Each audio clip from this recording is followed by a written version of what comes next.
Hello, dreamers, and welcome to Haunted Sleep. Just a small heads up, there are a few ads during the first 10 minutes. After that, the experience is completely ad-free. These stories are created with care, and I hope you'll give them a chance. There's something special here that's hard to find elsewhere. If you enjoy the atmosphere, a like or a subscribe means more than you know, but only if you genuinely want to. Before we begin, tell us where you're listening from and what time it is for you.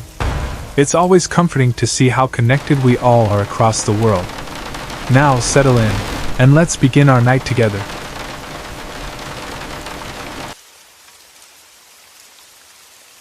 I am 14 and a half years old. My family is small, just my younger brother, my mother, and my father. My brother, whom I'll call Nomi, is 2 years younger than me.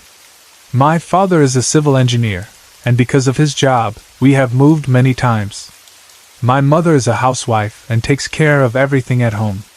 Since I was little, around 6 or 7 years old, I have been scared easily. I was especially afraid of the dark. My parents always told me that it was normal for a child my age. They thought I was imagining things, like most kids do when they see shadows in dark rooms. I would wake up in the middle of the night, feeling that something was standing in the corner of my room, watching me. But they always assured me that nothing was there.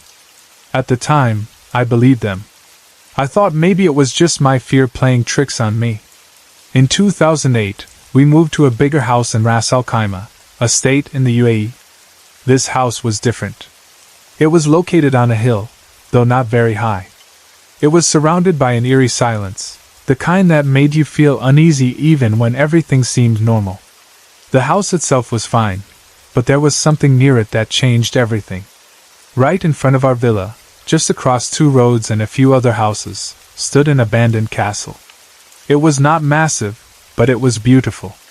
It reminded me of the fairy tale castles, like something out of Cinderella's story. But this place had no charm. Instead, it had a dark aura around it. People in the neighborhood whispered about it. They said the castle had been haunted for years. The story was that a man had built the castle for his family. He was an engineer, wealthy and successful. But someone else wanted to buy the castle from him. When he refused, things went terribly wrong. The other man started troubling him, causing him financial issues. Eventually, he became depressed, stressed, and one night, his health gave up on him. His brain suffered a rupture, and he died inside the castle. People believed his spirit never left. Some said that over the years, other spirits had also found their way into the abandoned castle, making it a place no one dared to enter. At first, my parents didn't believe in these stories. My mother thought it was all just rumors, and my father, being a practical man, dismissed everything as superstitions. But things changed when we started feeling something in our own house. It wasn't anything obvious at first. Just small things. Unexplained noises, a sense of being watched. My mother, who once thought ghosts weren't real, started admitting that sometimes she felt something moving in the corner of her eye. I had always felt it, but no one believed me. The house brought us a lot of bad luck. It was as if a dark cloud had settled over our family. So when my father got a new work project, we were relieved to move out. But this time, instead of getting a new house, we temporarily shifted to my father's friend's house in Sharjah while my father was away for work. That's where things got worse. My father's friend had a small family, his wife and 2 sons. They welcomed us into their home while he was away. Their house was nice, comfortable, but something about it felt off. One afternoon, while my mother was in the shower, Nomi and I were playing outside in the yard. The house had a beautiful backyard, covered with grass and flowers, and the front yard had a trampoline and a swing. It was sunny, no wind at all, just a hot afternoon. Nomi was pushing me on the swing when he got thirsty and went inside to get water. I sat there, waiting for him. The swing slowed down, as expected when no one is pushing it. But then, without warning, I felt a hard push from behind. It wasn't a gentle nudge, it was forceful, as if someone had deliberately shoved me, trying to knock me off the swing. I froze in shock. I knew I was alone.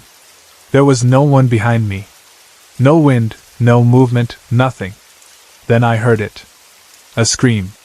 It wasn't a normal scream. It wasn't human, and it wasn't an animal.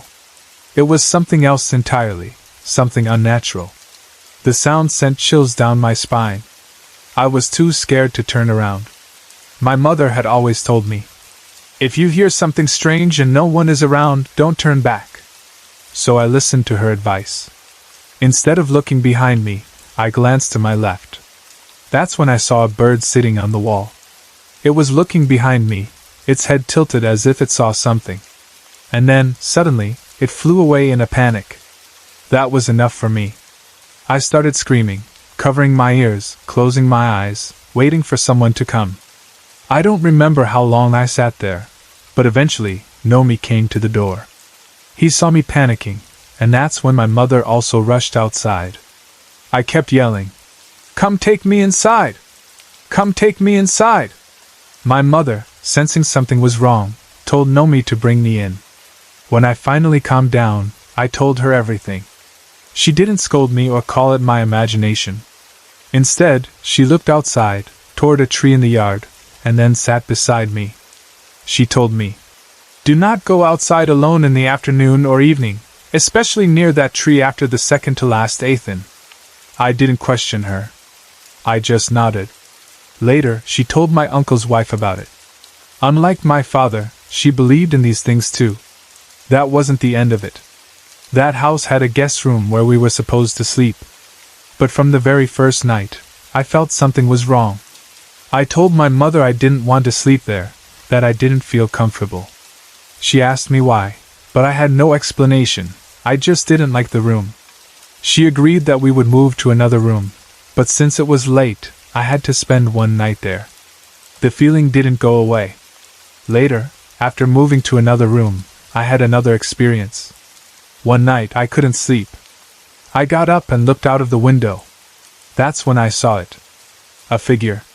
It was completely black, with no feet, just floating across the backyard. Its hood covered its face, like something out of a horror movie. It reminded me of the dark figures in Harry Potter, but this was real. I wasn't thinking about any movie at that moment. I was frozen in fear. As fast as I could, I ran back to bed and held on to my mother tightly until I fell asleep. The next morning, I told my mother. This time, she didn't just brush it off. She told my uncle's wife, and that day, she took us to see a man who dealt with these things. He gave us a bottle of water and told my mother, "Your children must pour this water under a date tree at the beginning of the night." We followed his instructions, and the strange events became less frequent. One evening, when my uncle's wife was out, we sat in the lounge, talking about paranormal things. That's when her older son shared his own experience. He said that when they first moved into the house, he had been lying on his bunk bed, staring at the ceiling. He suddenly felt like someone was watching him. He turned to the guest room door and saw a black shadow of a man standing there, looking straight at him. After that, they sprinkled blessed water in the corners of the house, and the activity inside reduced. But that guest room, it still felt different. Even after everything, something was still lurking there. I don't know if it ever truly left. For the past 2 weeks, my son and I have been dealing with something that has been attached to him for far too long, a dark, negative entity that was feeding off of him. My son, whom I'll call E, has always struggled with depression, but we never realized until recently just how much this entity had been making things worse. It's a long story, but I'll share the most important parts. E's battle with depression started years ago, but it worsened significantly after a series of difficult events in our family. I had been dealing with threatening students, one of whom became a stalker, and another who, shortly after threatening me, actually murdered someone. He was initially released on the grounds of self-defense but was rearrested later. The stress from all of this affected our entire family, especially my son. Then, in October 2013, I had the first of 4 mini-strokes. It felt like everything in our lives collapsed at that moment. For E, this was the breaking point. His depression worsened in ways I couldn't have imagined. It was like watching someone you love slowly fade away, no matter how hard you try to pull them back. By November, he tried to escape his thoughts by spending time with friends.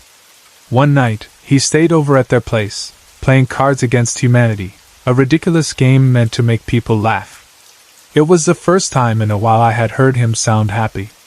But when the night ended, and his friends went to sleep, something strange happened. He was lying in bed when he heard a girl laughing in the living room. He knew no one was awake, so he ignored it. But then the laughter moved into his room. At first, he didn't feel afraid. Instead, he felt curious. He could sense something about her. She seemed his age, shy, quiet. And for some reason, in his loneliness, he did something I wish he hadn't. He invited her home. But the girl he thought was shy and harmless was nothing of the sort. For a while, she seemed like a comforting presence. She gave him company when he felt alone, whispered to him when he needed someone to talk to. I started to notice small things that made me uneasy, but at first, I ignored them. He was happy again. That was all that mattered. Then, his depression worsened. His medication became a nightmare. Doctors kept changing the doses, increasing, decreasing, switching. His body was exhausted. His mind was exhausted. In February, he had to be hospitalized. We jokingly called it the loony bin. But there was nothing funny about it. They balanced his meds, but only for a week before everything spiraled out of control again. Even after intensive therapy, he still hurt her. That's when I started questioning if she was real. Was it psychosis? Or was it something else? He had no other symptoms of psychosis, no hallucinations outside of her presence. The answer became clear when something terrifying happened. In April, he was suicidal. He told me later that he had stood in front of a train, ready to step forward. And she had stopped him. She told him not to go. She needed him. At first, I wanted to believe she had helped him. But the more I thought about it, the more I realized she didn't stop him because she cared. She stopped him because she was feeding off him. In June, he started spiraling again. The thoughts of death returned. That was the moment I knew I had to get rid of her. I had dealt with spirits before. I knew how to cleanse a home. Rook's cleansing method had always worked for me in the past. I had a strong protection system already. I used selenite wands to create a protective vortex around my bedroom. But this time, I needed more than just protection. I needed to banish her. When my son left to visit his friends for the weekend, I acted quickly. I bought salt and made blessed water. Masaru Emoto's studies on how water crystals respond to different energies had always fascinated me, so I used the same method. I blessed the water, whispering words of protection and cleansing over it. I planned to salt the property at dawn before picking him up. But then, at 1:30 a.m., he called me. He sounded scared. He told me he felt like he was being watched. He said something that sent chills down my spine. I wonder why she can't see it. That was when I knew. She wasn't just some wandering ghost. She was something much worse. I told him the truth. I told him she had to go. My biggest fear was his reaction. Would he fight me on this? Would he refuse to let her go? Thank the universe, he had already begun doubting her. He had started noticing things, how his energy drained around her, how his depression worsened whenever she was near. I didn't wait. I grabbed the salt and circled our entire property, making sure no inch was left unprotected. Then I sprinkled the blessed water, sealing the barrier. At 2 a.m., I drove 35 miles to get him. The moment he got in the car and we started talking about banishing her, he heard something. A voice. It was her. So, this is how you repay me? She hissed. The sweetness was gone. The kindness was gone. Now, there was only rage. That night, the plan was simple. Push her away as we backed into the driveway, lined with salt. He didn't sleep well. He felt her presence. By Monday, he was still feeling touched by something. He slept in my room that night, inside my selenite-protected space, but even then, he was moaning, making animal-like noises in his sleep. It scared me. I realized I had rushed the salting. I had done it in the dark, hastily. That was a mistake. Tuesday, the 21st, I went to Home Depot and bought a 40-pound bag of salt. This time, we did it together. We cleansed everything, the house, the property, every room. We salted the entire perimeter properly, sprinkled the blessed water, and made sure she had no way back in. He took a long salt bath, then cleansed himself with rosemary. I bought 6 more selenite wands for his room. Every day, I did healing work on him, helping him recover his energy. He was weak. Whatever she had been feeding on him for months. This past weekend, he visited his friends again. This time, he came back clean. Looking back, I should have seen the warning signs. The room he stayed in at his friend's house? The last 2 guys who rented that room had both suffered emotional breakdowns. One of them had been so terrified he hid in the closet for 3 days before anyone found him. She had been there all along. Now she's gone. But I have to stay vigilant. I will keep salting regularly. I will keep protecting him. And I will never let him invite another spirit home again. Because some things aren't what they seem.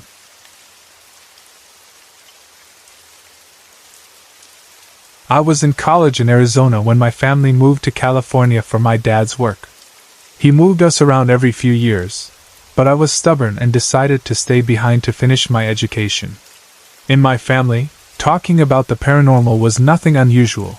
It was just another part of life, not something that scared us. When I finally flew out to visit, the first thing my mom said when I got off the plane wasn't a greeting or a hug. Instead, she looked at me and said, "The house is haunted." I laughed. I thought she was joking. But my sister, who had come with her, shook her head.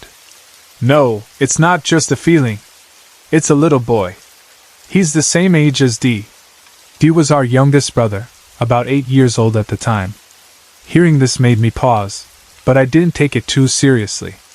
The house itself seemed fine at first glance.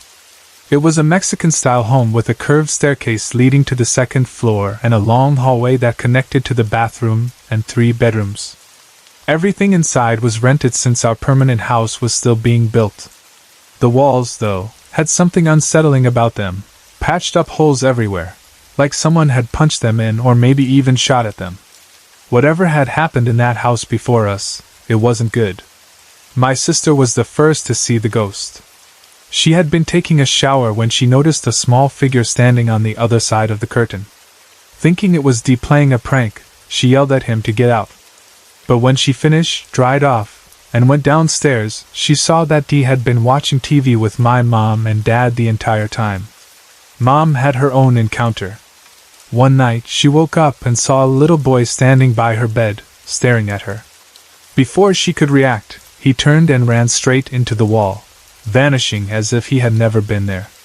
The cats, always sensitive to things we couldn't see, refused to go down the hallway leading to the bedrooms. They hissed and stayed close to the main areas of the house. The only place the ghost seemed comfortable was my sister's room, almost like it was his favorite place. Days passed, and nothing out of the ordinary happened to me. But that changed on the last night I spent there. The next morning, my family would be moving into their permanent home, so I was only staying for one night. Because my sister had ringworm from touching a sick cat, I couldn't share a bed with her. Instead, I slept in my little brother's room, in his small bed, facing the door. That's when I saw it. A dark shadow moved down the hallway, passing the doorway. I assumed it was my sister, heading to the bathroom, and waited to see her come back. But she didn't. Instead, the shadow walked past again, not returning to her room but heading toward the staircase. That was strange. I expected her to come back, but she didn't. A small feeling of unease settled in my stomach. Then, suddenly, something started throwing things down the stairs. The sound was unmistakable, loud crashes, heavy objects tumbling down, hitting the walls. It sounded like luggage being flung against the staircase with force, then rolling down to the bottom. I didn't move. Some instinct told me not to get up, not to check, not to make a sound. It wasn't my sister. It wasn't anyone in my family. The noise went on for what felt like forever. Every time I started to drift off, another loud crash would jerk me awake. Then, it moved into the kitchen. Someone, was dragging things across the floor, shoving them violently against the walls. A metallic sound echoed, like pots or utensils being flung across the room. I stayed completely still. By now, I was certain it was the boy. But I didn't know what he wanted. The chaos continued until sunrise. The room slowly began to brighten with the morning light. For the first time in hours, the house started to feel normal again. My body finally relaxed. And then, boom, the entire house shook. At the exact same moment, the wooden door to my brother's room flung wide open with such force that it slammed against the wall. And just like that, everything went silent. I didn't know how long I lay there, staring at the now open door. The house felt empty again, but I couldn't shake the feeling that something had just left, something that had been right outside that door all night. Exhausted, I finally fell asleep. An hour later, I was rudely awakened when my mom threw open the curtains, letting bright sunlight flood the room. I sat up, angry and groggy. After everything that had happened, I assumed everyone else had been awake too. There was no way they could have slept through all that noise. But when I asked, no one had heard a thing. Not my mom, not my dad, not my sister. I couldn't believe it. The sounds had been so loud, the house had shaken, but somehow, I was the only one who heard it. The next day, I left to go back to Arizona, and a few months later, my family moved again for my dad's work. But the boy didn't follow them. Whatever he was, whatever had happened to him, he stayed behind. He had either been attached to the house or to the rental furniture inside it. I still wonder about him. Had he been trying to get my attention? Had he been angry that my family was leaving? Had he died by being thrown down the stairs? Or was he just recreating his own death? I'll never know. But I do know that on that night, in that empty house, something was trying to make itself known. And I was the only one who heard it.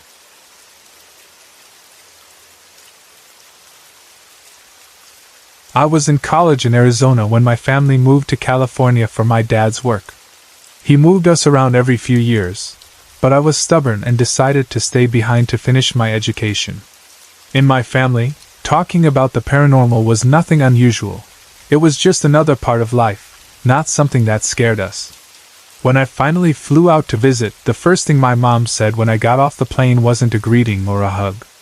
Instead, she looked at me and said, "The house is haunted." I laughed. I thought she was joking. But my sister, who had come with her, shook her head. "No, it's not just a feeling. It's a little boy. He's the same age as Dee." Dee was our youngest brother, about 8 years old at the time. Hearing this made me pause, but I didn't take it too seriously. The house itself seemed fine at first glance. It was a Mexican-style home with a curved staircase leading to the second floor and a long hallway that connected to the bathroom and 3 bedrooms. Everything inside was rented since our permanent house was still being built. The walls, though, had something unsettling about them, patched up holes everywhere, like someone had punched them in or maybe even shot at them. Whatever had happened in that house before us, it wasn't good.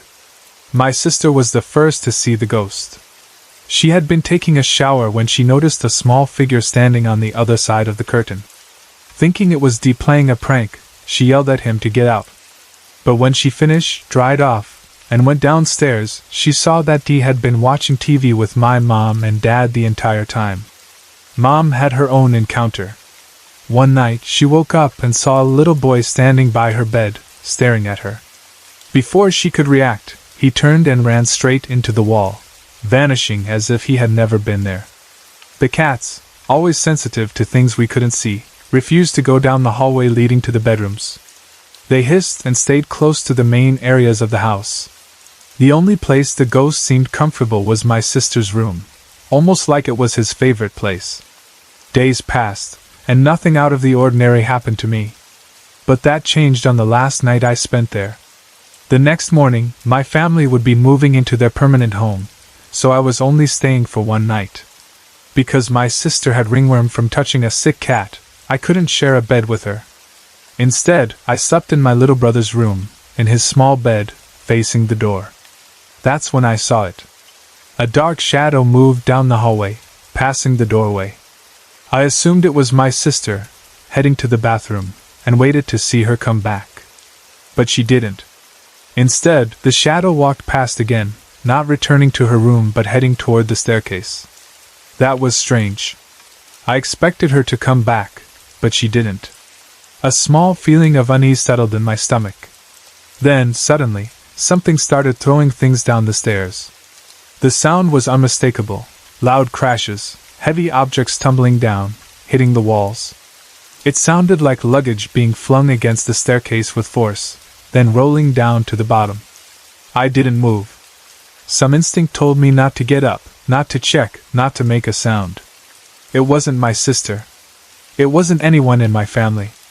The noise went on for what felt like forever. Every time I started to drift off, another loud crash would jerk me awake. Then, it moved into the kitchen. Someone, was dragging things across the floor, shoving them violently against the walls. A metallic sound echoed, like pots or utensils being flung across the room. I stayed completely still. By now, I was certain it was the boy. But I didn't know what he wanted. The chaos continued until sunrise. The room slowly began to brighten with the morning light. For the first time in hours, the house started to feel normal again. My body finally relaxed. And then, boom! The entire house shook. At the exact same moment, the wooden door to my brother's room flung wide open with such force that it slammed against the wall. And just like that, everything went silent. I didn't know how long I lay there, staring at the now open door. The house felt empty again, but I couldn't shake the feeling that something had just left, something that had been right outside that door all night. Exhausted, I finally fell asleep. An hour later, I was rudely awakened when my mom threw open the curtains, letting bright sunlight flood the room. I sat up, angry and groggy. After everything that had happened, I assumed everyone else had been awake too. There was no way they could have slept through all that noise. But when I asked, no one had heard a thing. Not my mom, not my dad, not my sister. I couldn't believe it. The sounds had been so loud, the house had shaken, but somehow, I was the only one who heard it. The next day, I left to go back to Arizona, and a few months later, my family moved again for my dad's work. But the boy didn't follow them. Whatever he was, whatever had happened to him, he stayed behind. He had either been attached to the house or to the rental furniture inside it. I still wonder about him. Had he been trying to get my attention? Had he been angry that my family was leaving? Had he died by being thrown down the stairs? Or was he just recreating his own death? I'll never know. But I do know that on that night, in that empty house, something was trying to make itself known. And I was the only one who heard it.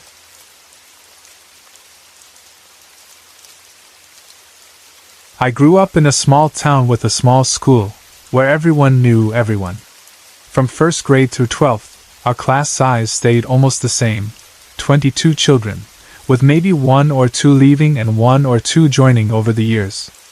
More than classmates, we were like brothers and sisters, moving together from one teacher to the next, sharing experiences, friendships, and childhood mischief. One memory that always makes me laugh is how we used wax paper from our lunchboxes to make the old metal slippery slide even faster.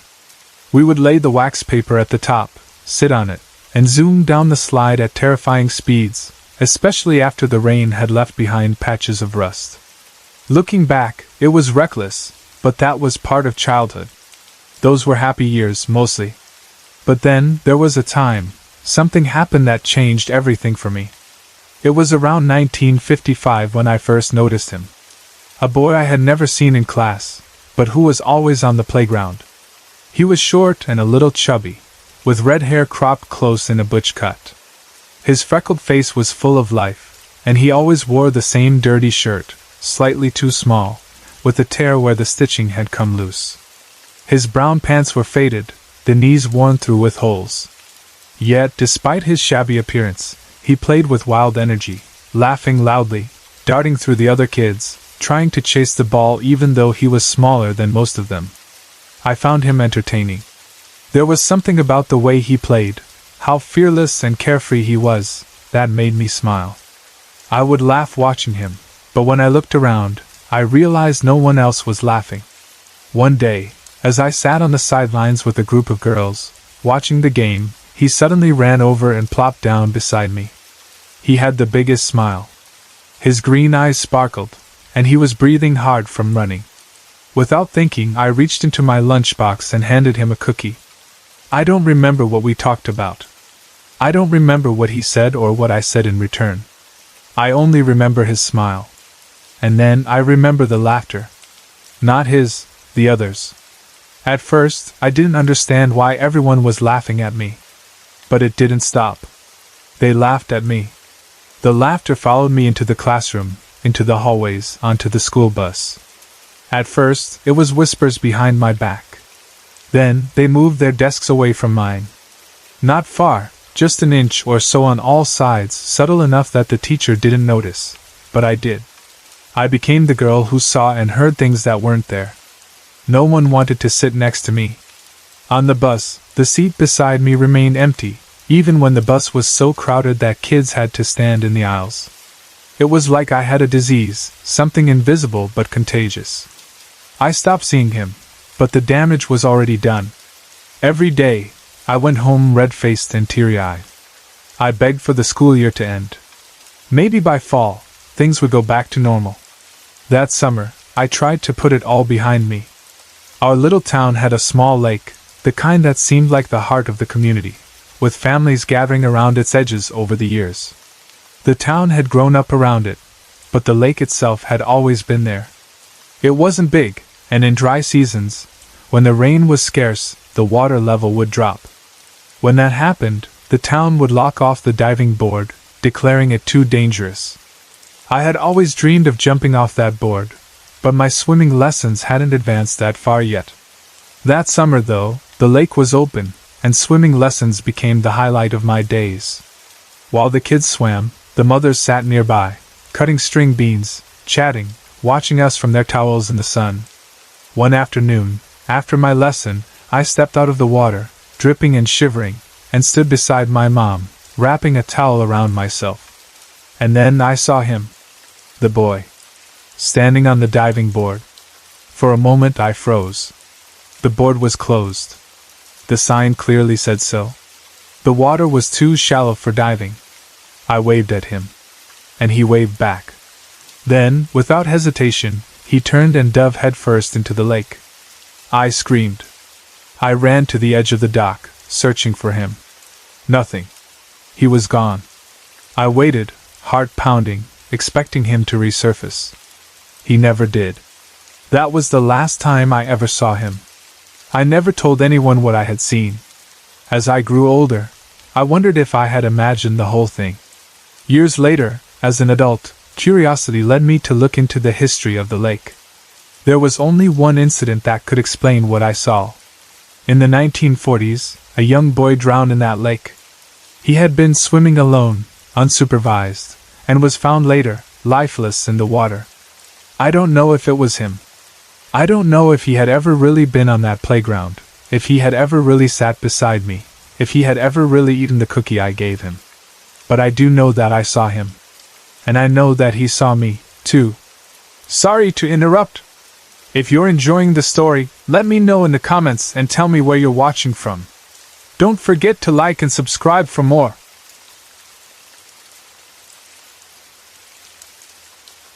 I live in a small town in Cheshire, England, in a house that's over 125 years old. It's just a small two-bedroom home, nothing grand or eerie at first glance, but over the years, we've had unexplainable experiences here. I'm an only child, so it's just me and my parents living here. We've always felt like there's something else in the house, but nothing major, just little things. Objects shifting from their place when no one touched them, strange orbs appearing, those sorts of things. But nothing like what happened to me recently.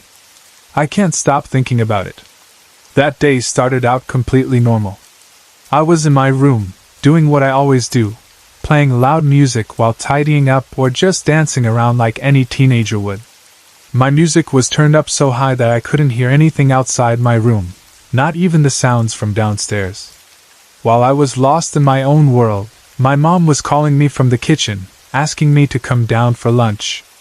She called 3 times, getting more irritated each time when I didn't answer. But of course, I couldn't hear her. She eventually gave up and went back to whatever she was doing. And then it happened.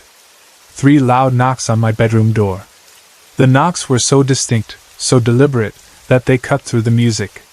They were loud enough to make me turn around immediately. I looked at the door, fully expecting to see my dad standing there, maybe annoyed that I wasn't answering my mom. But instead, I saw something else. Through the small gap of my partially open door, a shadow moved past. A human-shaped shadow. At that moment, I didn't feel scared. I just assumed it was my dad, that he had knocked and then walked off toward the bathroom, which was directly to the left of my bedroom. It made sense in my head. He must have come upstairs, knocked to get my attention, and then walked into the bathroom. So I did what anyone would do. I walked over to my door and opened it fully. I turned left, expecting to see the bathroom door closed. But it wasn't. The bathroom was empty, the door wide open. I stood there, staring at it, confusion washing over me. I had just seen someone knock on my door and walk in that direction. Maybe my dad was playing a prank, I thought. Maybe he was hiding behind the bathroom door, waiting for me to find him. So I checked. I stepped inside and looked behind the door. Nothing. The space was completely empty. A strange feeling started creeping in. Trying to stay rational, I thought maybe he went into my parents' bedroom instead. I turned and walked toward their room, but the door was already open, and as I peeked inside, no one was there. That's when the panic hit me. I raced downstairs, my heart pounding. The moment I reached the living room, I saw my dad sitting comfortably in his chair. He hadn't moved. I turned to my mom, breathless. "Did either of you just come upstairs?" She looked at me, confused. "No." "Why?" That's when I knew for sure. There had been no one else upstairs. I quickly explained what had happened, the knocking, the shadow, the way it had walked right past my door and toward the bathroom. My mom, who has always been interested in ghost stories, seemed intrigued. She didn't seem surprised. She listened carefully, asking me more details. But my dad, he didn't care. He barely reacted, just shrugging it off as if it were nothing. I sat down, trying to process everything.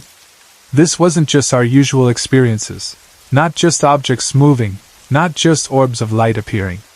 This was different. This time, it was something real. A shadow figure. A full-body presence. The thought unsettled me. And then, the questions started running through my mind. Why now? Why was the activity suddenly increasing? We had lived in this house for so long, experiencing only minor things, and now this? Was it trying to get my attention? Maybe it knew my mom was calling me and was just helping out by knocking on my door? Or was it angry? Had it gotten annoyed by my loud music? Had it had enough of my mom shouting, my music blaring, and the overall noise? And most importantly, was this just the beginning? Because if this was the first time I saw a shadow figure, would there be more?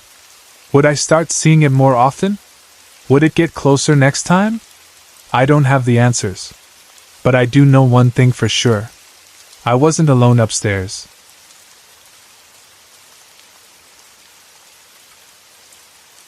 In 2008, I was 21 years old and had just passed the licensure examination for my profession.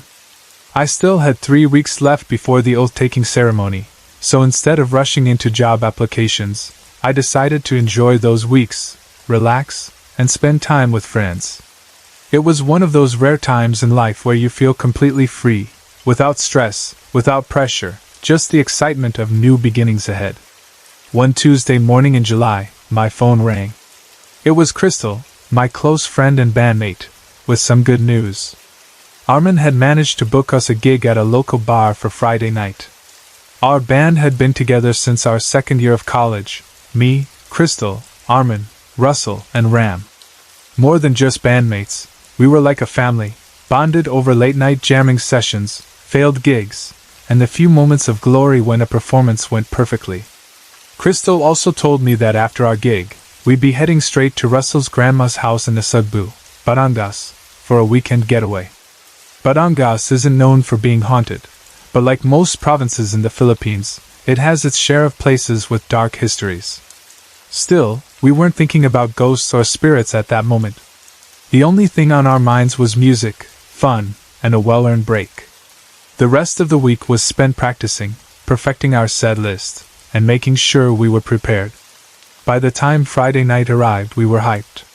The gig went smoothly, we played our set, received a little money, and packed up. None of us drank alcohol that night because we had a 2-hour drive ahead of us. By 11 p.m., we were on the road, with Ram driving. He sped up slightly to cut down the travel time. The night felt calm, nothing out of the ordinary, just the soft hum of the van's engine and the occasional chatter among us. At around midnight, we entered the town of Nasugbu. That was when something unexpected happened. Ram and Armin both needed to pee, so we decided to pull over. The area wasn't desolate or eerie. In fact, it was well lit, with a small sari store about 30 meters away. Nothing about the place seemed unusual.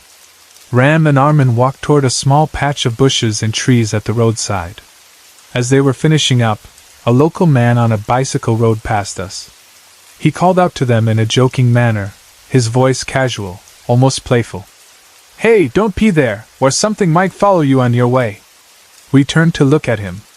He seemed about our age, with a friendly demeanor. There was nothing creepy about him, no sinister grin, no eerie tone, just a passing joke from a local guy. We didn't think much of it. We got back in the van and continued the drive. By 12:30 a.m., we arrived at Russell's grandma's house. Lola Conchita was still awake, waiting for us. She greeted us warmly, exchanged a few words, and after a short chat, we all decided to get some rest. That night, I had a horrible dream. I woke up suddenly at 6 a.m., feeling cold and unsettled. My breathing was heavy, my heart racing, but I couldn't remember what had scared me. For a moment, I just lay there, staring at the ceiling, trying to shake off the unease. And then I heard it. A scream. A loud, piercing scream from the living room. It was Crystal. Panic shot through me. Crystal was not the type to scream, not the type to be easily scared. Hearing her like that made my stomach twist with fear. I jumped out of bed and ran to the living room. When I got there, I saw Russell hugging her, trying to calm her down. She looked terrified, shaking, her hands clutching Russell's arm like she was trying to anchor herself to reality. My voice came out uneven as I asked, "What happened?" Russell looked at me, his face pale, shaken. "I just told her about my dream," he said. "And she screamed." Something about the way he said it made my blood run cold. "What was your dream?" I asked, barely able to get the words out. Russell hesitated, then spoke. "I dreamt of a priest. He was wearing dirty clothing. He was strangling me with a rope. I could feel myself suffocating. Just when I was about to pass out, I woke up." The moment he said those words, every hair on my body stood on end. Because I had the exact same dream. Except in mine, the priest wasn't strangling me. He was standing in front of me, holding a knife. I was tied to a tree, completely helpless. I tried to scream, but no sound came out. He walked toward me, his eyes dark, filled with something purely evil. Then, he stabbed me in the chest. The pain was so real, a burning, searing agony. And just as he raised the knife for a second stab, I woke up. That's when I heard Crystal scream. I told Russell everything. The moment I finished speaking, Crystal's face went pale. Then, in a shaking voice, she told us her dream. She had been standing in an empty house. Through a window, she saw the same priest standing outside, watching her. His expression was filled with rage. Then, he started slamming his fists against the window. Over and over. The glass cracked with each hit. Then, finally, the window shattered. And that's when she woke up. We sat there in horrified silence. How was it possible that we all dreamt of the same priest? A few minutes later, Ram and Armin entered the house, carrying bags from the market. The moment they walked in, Armin noticed our faces. "What's wrong with you guys?" he asked. "You look like you've seen a ghost." Russell forced a smile and shook his head. "Nothing. Just tired." We decided to keep the dreams to ourselves. Ram and Armin hadn't experienced anything, and we didn't want to scare them. The rest of the weekend went on as planned, and thankfully, we didn't have any more nightmares. But before we left on Sunday afternoon, something happened that sent one final chill down my spine. While Armin was packing and Ram was fixing the van, Lola Conchita pulled the three of us aside. She looked at us, her expression unreadable, and said, "You can't hide it from me. I also saw him." That was all she said. She didn't explain further, and we didn't ask. We just nodded and agreed to keep it to ourselves, as she had told us to. We never told Ram and Armin, and we never spoke about it again. To this day, I still wonder who that priest was, and what would have happened if we hadn't woken up.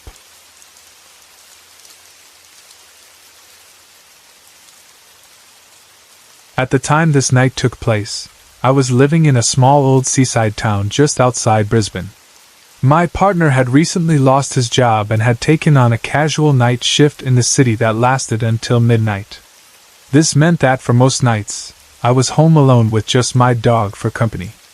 The house we were renting was between 55 to 60 years old, one of the first homes built in that seaside town, which had once been a farming community before developing into a residential area. It wasn't in bad shape, but you could feel the age in the walls, in the wooden floors that creaked unexpectedly, and in the old-fashioned fixtures that had been left behind by previous tenants. It was a regular evening, nothing unusual. Around 7:30 p.m., I decided to watch a movie. I was looking forward to a quiet, cozy night, just me, my dog, and a bowl of popcorn. Before settling down, I went to the bathroom for a quick trip. Now, I'm OCD about flushing the toilet. I absolutely hate the phrase, "If it's yellow, let it mellow." It makes me cringe. So, as always, I flushed before heading to the couch, pressing play on the movie, and getting comfortable. Not surprisingly, I fell asleep within 45 minutes. I don't know what woke me up. It wasn't the movie. I had already drifted off long before it ended. It wasn't my dog. He was completely silent. But I remember opening my eyes suddenly, feeling as if something had disturbed my sleep. It wasn't just waking up groggy from a nap. It felt unnatural, as if something had intentionally shaken me awake. The first thing I noticed was my dog. He was standing in the middle of the hallway, completely still, his eyes locked onto something inside the bedroom. At first, I thought maybe he had heard a noise outside. After all, we lived across from a small shopping center, and since our house was right next to the main road, late-night traffic noises weren't unusual. I didn't give it much thought and got up to use the bathroom again before heading to bed. That's when I noticed something strange. As I went to sit down, I saw toilet paper piled up to the brim in the bowl, as if an entire roll had been dumped inside. The water level was almost overflowing, so I reached in and pulled out clumps of wet tissue before attempting to flush again. I knew for a fact that this hadn't been like this before. I had used the toilet earlier, I had flushed properly, and no one else had been in the house except me and my dog. There was no logical explanation for why it was clogged with paper now. I stood there, staring at it for a few seconds. It wasn't just weird, it was wrong. Feeling uneasy, I left the bathroom and saw my dog still in the same spot, frozen in the hallway. He was staring into the bedroom again, his ears perked, his entire body tense. I followed his gaze, trying to see what had caught his attention. At first, it looked like he was staring at our standing mirror, which was positioned near the corner of the room. My dog had never acted strange around it before, but now, he was cautiously creeping towards it, his body low to the ground like he was stalking something unseen. My heart started pounding. I turned my eyes to the mirror. and I saw her. It was a fat old woman. She was standing inside the mirror, staring directly at me. Her expression was blank, her eyes lifeless, but there was something deeply unsettling about the way she looked at me, like she was watching me too closely, as if she was studying me. She was wearing a nightgown, loose and faded, the kind that people wear before bed. The color was hard to describe, somewhere between white and pale lime green, like it had faded over time. I felt my entire body go cold. Panic took over, but somehow, I found my voice. I didn't know what else to do, so I shouted at her. "You're welcome to stay here, but you are not welcome to frighten me." The moment those words left my mouth, I threw the covers over my head, as if hiding would make her go away. I was terrified, my hands shaking as I reached for my phone and called my partner in tears. He could barely understand me through my sobbing, but once I managed to tell him what had happened, he said, "I'm coming home." He left work early and drove back as fast as he could. By the time he arrived, I had already fallen asleep, too emotionally exhausted to stay awake any longer. The next morning, I felt a little better though still shaken. I told myself it was just a dream, just my mind playing tricks on me. But later, my partner told me something that made my blood run cold. He had never mentioned it before, not until we moved out of that house 6 months ago. When he got home that night, he opened the front door, and the moment he stepped inside, he felt something push him on the back, almost as if it was urging him forward into the house. It was a strong force, not a gentle nudge. It was deliberate. He hadn't told me back then because he didn't want to scare me even more. But that wasn't the worst part. After we moved out, I spoke to my grandfather, who had lived in the town his whole life and had been a local fisherman for decades. I casually mentioned the old house we had been renting and how I had experienced strange things there. His face changed immediately. He told me that about 2 years before we moved in, an old fat lady had died in that house. She had lived there alone with her 2 poodles, and she was always in her nightie, never dressed in anything else. When she passed away, her poodles were taken to the pound, and the house sat empty for a while before being rented out again. Everything suddenly made sense. The toilet incident, had it been her way of getting my attention? The mirror, was she trapped there, still lingering in the house she had died in? And worst of all, had she been the one who pushed my partner that night? Even now, I still think about her. I don't know if she was trying to scare me on purpose, or if she just wanted someone to acknowledge her presence. But one thing is certain. She was still there.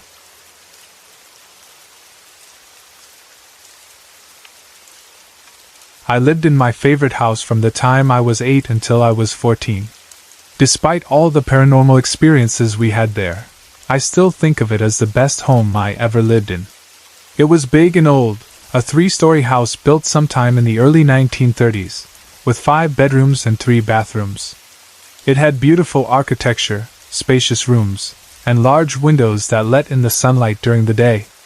It felt like a house that had been lived in for generations, filled with history, some of which, as I later found out, refused to leave.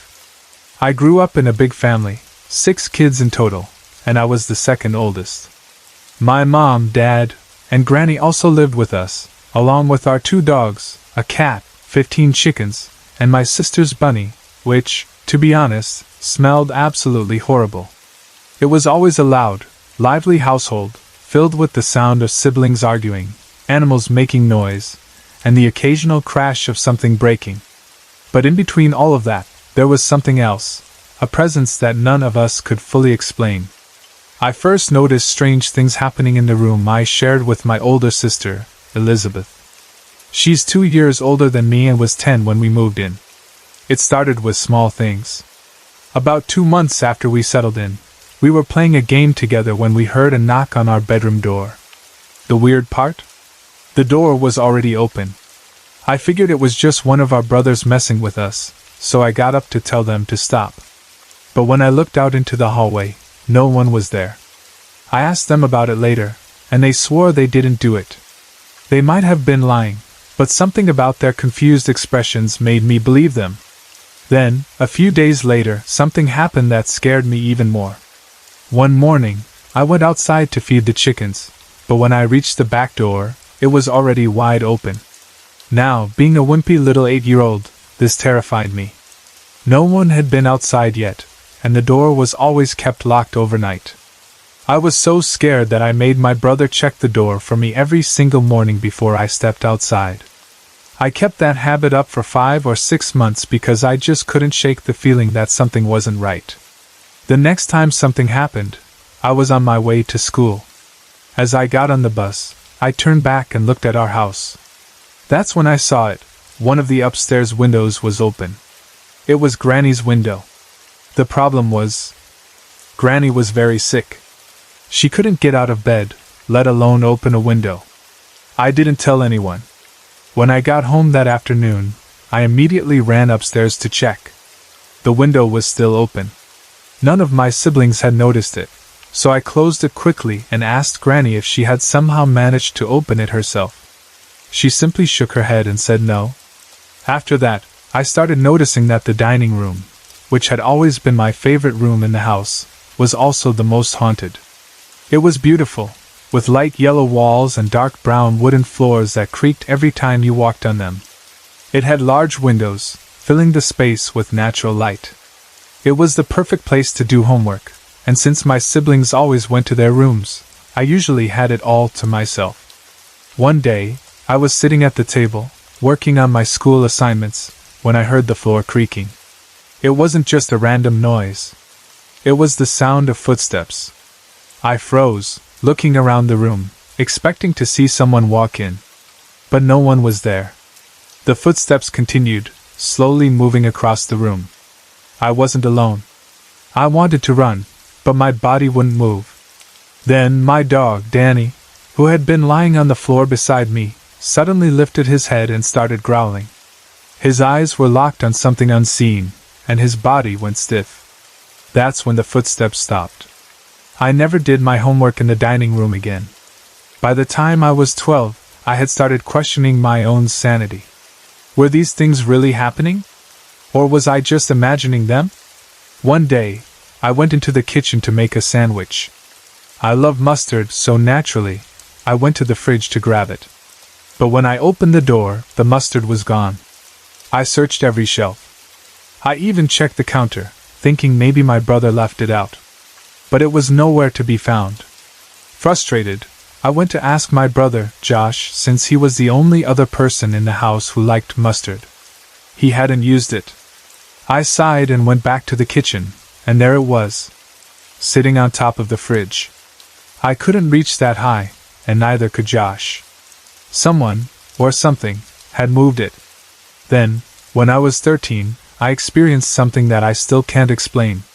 Elizabeth was staying over at a friend's house, so I was alone in our room that night. I was watching Twilight on our small TV, curled up under my blankets.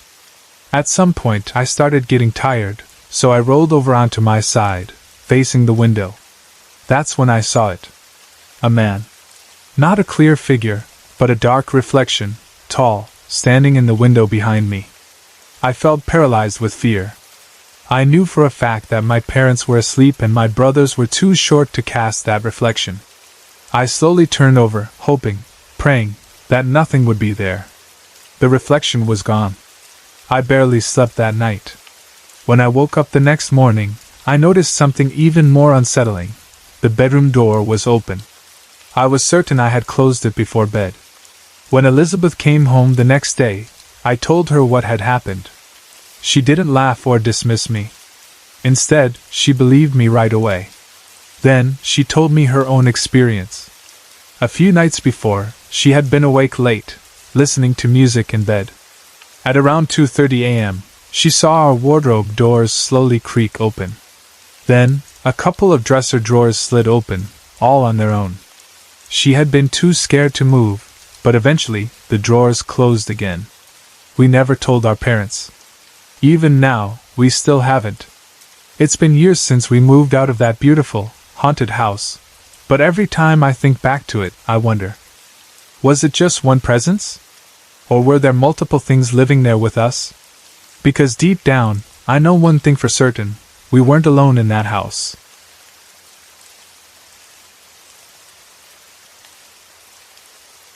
It was a Saturday afternoon, around 3 p.m., a bright and sunny day. The air was warm, the sky was clear, and there was nothing unusual about the day, until I saw her. For years, my daughter and I had followed the same biking route, starting from our home, riding about 2 miles along the local bike trail, and then cutting through a small cemetery on our way back. This wasn't just a one-time thing. We had done this hundreds of times over the 15 years we had been riding together. The cemetery was peaceful, surrounded by a low hedge, and never felt eerie or strange. But on this particular afternoon, something was different. As we approached the right turn that led into the cemetery, I saw a woman walking on the sidewalk parallel to the cemetery.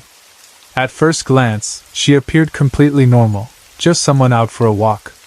I only noticed her for a brief moment as I passed, but something made me turn back and look at her again.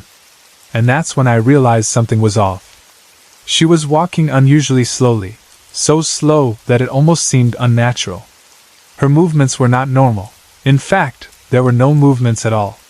Usually, when someone walks, their arms swing, their head bobs slightly, and their feet step forward in a natural rhythm. But she wasn't moving like that. She was tall, very tall, around 6 feet 4 inches, wearing what looked like a dark pink corduroy suit. Her white hair was neatly tied back, so perfect that it looked almost artificial, as if she were wearing a wig. And then I noticed something else. Her body didn't move at all. She wasn't walking the way people normally do. It was as if she was gliding, as if each movement was happening in flashes, almost like I was seeing her in a strobe light effect, here 1 second, then slightly ahead the next, without any actual motion in between. Something about her made my stomach twist, but I forced myself to keep going, making the turn into the cemetery. As I rode deeper into the cemetery, I couldn't shake the feeling that what I had just seen wasn't normal. At first, I tried to rationalize it. Maybe she was just ill, moving slowly because of fatigue or weakness. Maybe her lack of movement was due to a medical condition. But the more I thought about it, the less sense it made. If she had been that weak, she would have needed an attendant, a cane, or some kind of support. But she was alone, standing unnaturally still, moving in a way that didn't feel human. And then I noticed something even stranger. As I kept looking back at her, I saw her stop at the edge of the cemetery. Then, instead of continuing along the sidewalk, she turned and walked into the cemetery itself. I felt my chest tighten. This was the last thing I expected her to do. People walk past cemeteries all the time, but almost no one just wanders into one alone, especially not someone who looked as unusual as she did. At this point, my curiosity overpowered my fear. I made a plan. When we looped around the back of the cemetery and made our way out, we would pass her again. This time, I was determined to look at her face. I needed to see who or what she really was. But then something even stranger happened. As we rode out of the cemetery, I prepared myself to turn my head and get a good look at her face. But when the moment came, I didn't do it. I simply kept pedaling, staring straight ahead, refusing to look at her. It wasn't because I had changed my mind. It wasn't because I had lost interest. It was because I couldn't. Something unseen, prevented me from turning my head. I was so sure I would look at her, but when I rode past her, it was as if an invisible force compelled me to ignore her. It made no sense. The moment I realized I had passed her without looking, I felt frustrated. How could I have let the opportunity slip away? So I came up with another plan. I would turn around, ride past her again, pretend that my bike had an issue, stop, and then look at her as she passed me. But then I glanced back at her. She was deep into the cemetery now, far from the road, still moving without movement. I hesitated. And then I did nothing. I let her fade into the background, disappearing among the tombstones as we rode away. The entire encounter haunted me for weeks. I kept asking myself questions. Why couldn't I look at her face? Did she somehow prevent me from doing it? Did she control me in that moment? Why did she move so strangely, appearing and disappearing in flashes instead of normal, fluid steps? And most importantly, was she ever really there at all? I had seen ghost stories before, but none that described a figure like her, solid yet unnatural. Most people describe spirits as transparent, flickering, or misty, but she was fully formed, completely solid. If she had been standing still, she could have been mistaken for a real person. But she wasn't real. I know she wasn't real. I continued to ride through that cemetery many times after that day. I would drive past it several times a week, always glancing at the sidewalk, hoping, or maybe fearing, that I would see her again. But I never did. To this day, I can't explain what happened. I don't know if she was a ghost, an apparition, or something else entirely. But I do know this. She wasn't human.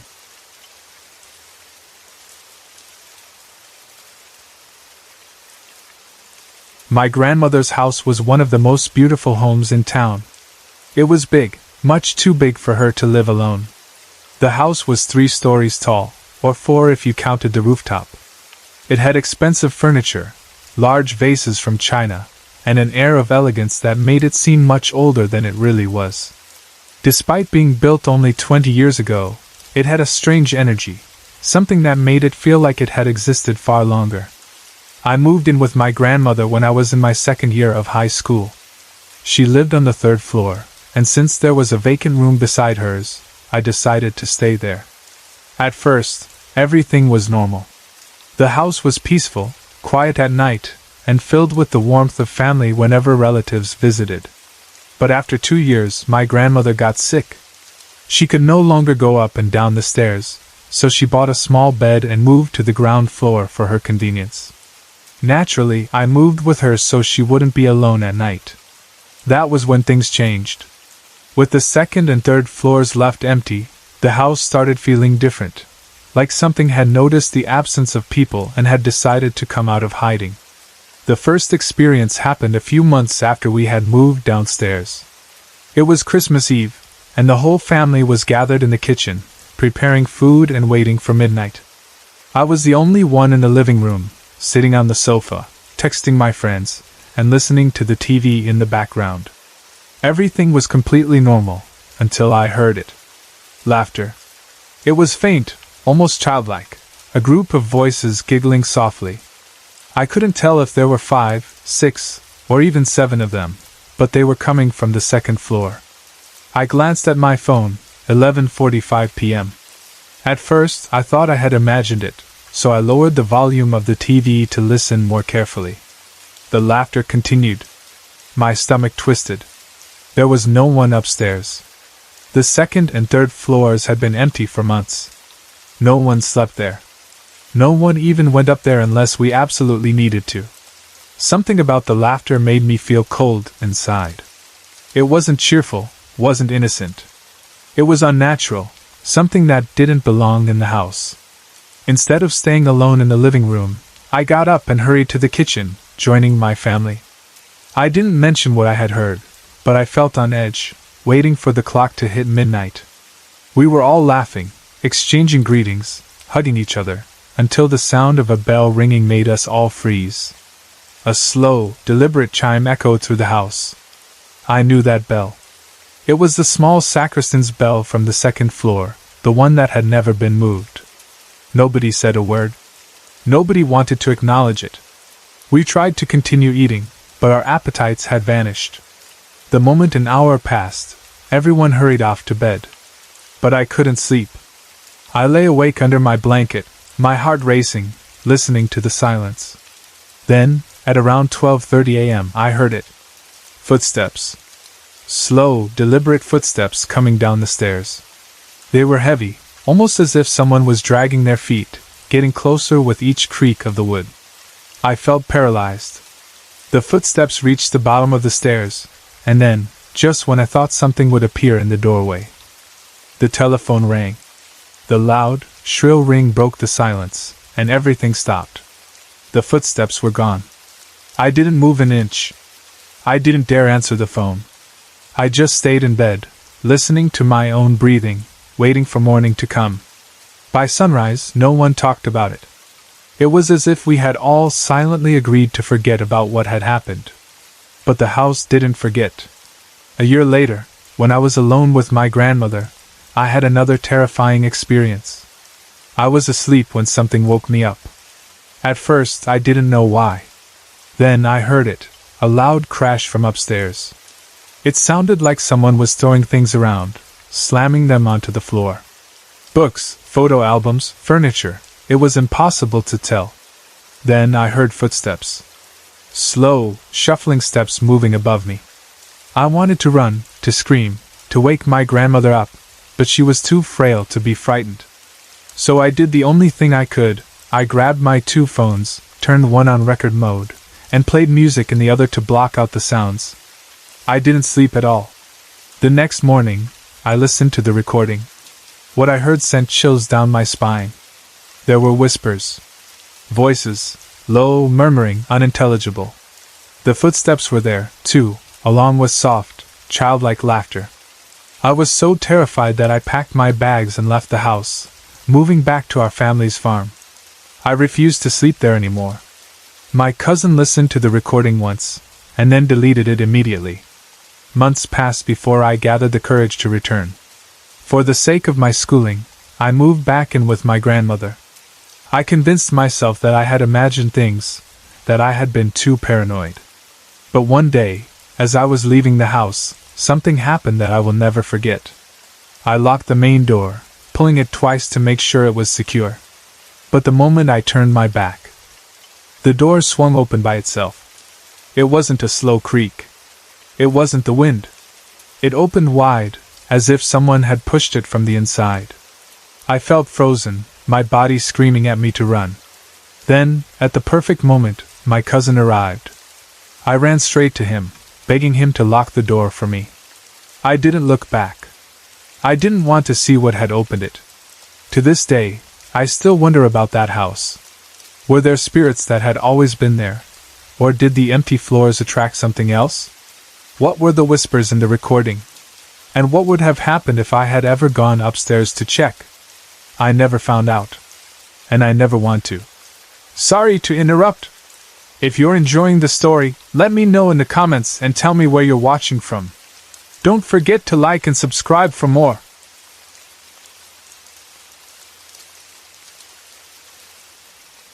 About 2 months ago, when the Charlie Challenge was trending all over the internet, I didn't think much of it. I had seen plenty of these so-called paranormal challenges gain attention and then fade away. To me, it was just another internet hoax, something that people did for a laugh or to stir up a reaction. I had my own beliefs about the paranormal, having had a few unexplained experiences in my life, but this challenge seemed like complete nonsense. That night, I was at a friend's house. He had always been somewhat of a believer in the supernatural, and as soon as the topic came up, he started insisting we try it. At first, I ignored him, shaking my head every time he brought it up, but he kept pushing, so eventually, just to humor him, I agreed. We set up the pencils, followed the instructions exactly as they were meant to be, and waited. Nothing happened. No movement, no strange noises, absolutely nothing. I wasn't surprised in the slightest. I had expected it to be a complete failure, and that's exactly what it was. As we were cleaning up and getting ready to move on to something else, my attention was drawn to the bookshelf in the room. Among the usual novels and old textbooks, 3 books stood out. They were bound in black leather, with a thick strap securing them shut. Something about them caught my interest. I got up, walked over, and pulled one out to take a closer look. The first was plain, just a black leather cover with no markings. The second had a pentagram on its spine. The third was the most unusual. It had the image of a ram's skull embedded into the leather, surrounded by what looked like woolly fleece, and a quartz pendulum was attached to the spine. I turned to my friend, raising an eyebrow, and asked where they had come from. He shrugged and told me they had belonged to his grandmother. She had once claimed to be a clairvoyant, performing spiritual readings and rituals, but had eventually admitted to being a fraud and given it all up. Even though she had abandoned the practice, she had kept her notebooks, and now they sat on his shelf, untouched. Curious, I flipped through the pages. Each book was filled with handwritten spells, incantations, and lists of ingredients for rituals. It was all meticulously recorded in fine, slanted handwriting. Some of it was in English, but other sections were written in what looked like Latin or an older script I didn't recognize. As I skimmed through one of the books, a specific page caught my eye. It contained a summoning spell that supposedly allowed you to call forth the spirit of someone significant in your life. According to the text, it wouldn't work without the necessary ingredients, which I obviously didn't have, but out of curiosity, I read it aloud anyway. The spell sounded like nonsense, a mix of words that didn't seem to hold any real power. I laughed about it afterward, closed the book, and put it back on the shelf. We soon moved on to something else, and the books faded from my mind. 2 days later, I woke up suddenly in the middle of the night. It wasn't a slow awakening, the kind where you shift between sleep and consciousness. It was abrupt, as if something had shaken me awake. I didn't feel scared, just aware that I wasn't alone. I lay there for a moment, trying to shake off the feeling, assuming it was just my imagination. I live in a small flat, and in the 3 years I had been there, I had never once experienced anything unusual. But at that moment, I felt someone standing next to my bed. At first, I assumed it was one of my brothers. They often came into my room to grab clothes from the chest of drawers, so it wouldn't have been unusual. I closed my eyes, expecting to hear the sound of a drawer opening or someone moving around. But there was nothing. Just silence. A couple of minutes passed, and yet, the presence remained. The feeling that someone was standing there didn't go away. I slowly turned my head, expecting to see one of my brothers, but the room was empty. What I did see, however, was how brightly the moonlight was shining through my curtains. My room was well lit, casting soft shadows across the furniture. Then, as I turned my gaze to the old television set in my room, I saw something in its reflection. A woman, dressed all in white, with long blonde hair, was walking away from me toward the far side of my room. I blinked, unsure if my eyes were playing tricks on me, but the image remained. She moved with an almost weightless grace, her figure barely disturbing the air around her. I should have been terrified, but oddly I wasn't. I didn't feel any sense of dread, no overwhelming fear. Instead, there was a strange calmness in the air. She didn't seem threatening, just there. After a while, I closed my eyes and forced myself to sleep. From that night on, I started seeing her everywhere. Not directly, never full on, but always out of the corner of my eye. Whether I was at work, in a shop, or driving in the work van, she would appear. Sometimes she was standing nearby, sometimes sitting next to me, but always just beyond my direct vision. At first, I tried to convince myself that I was imagining it, that my mind was playing tricks on me. But the more it happened, the harder it became to dismiss. A few weeks later, I was babysitting my 3-year-old niece. She had gone upstairs to use the potty, and after a while, I realized she had been gone longer than usual. I called up to her, asking if she was okay. "I'm talking to this lady," she replied. I felt a cold chill run through me. I went upstairs and found her sitting alone in the middle of the room. I asked her where the lady was, and she simply said she didn't know. I picked her up and carried her downstairs. As we reached the top of the staircase, she suddenly shrieked, "The lady's downstairs!" I stopped in my tracks, my grip tightening around her. I asked her what the lady looked like. "Her name is Bonnie.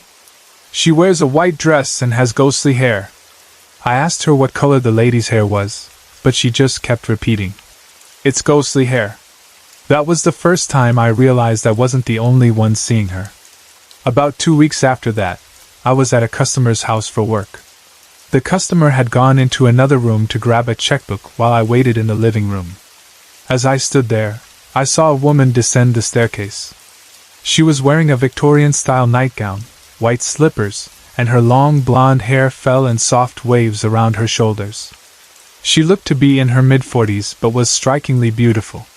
She reached the bottom of the stairs, paused for a moment, and then walked into the same room as my customer. When the customer returned a few moments later, I casually asked, "Who was that woman that just came downstairs?" She looked at me, puzzled. What woman? I explained what I had seen, and she shook her head. I live alone.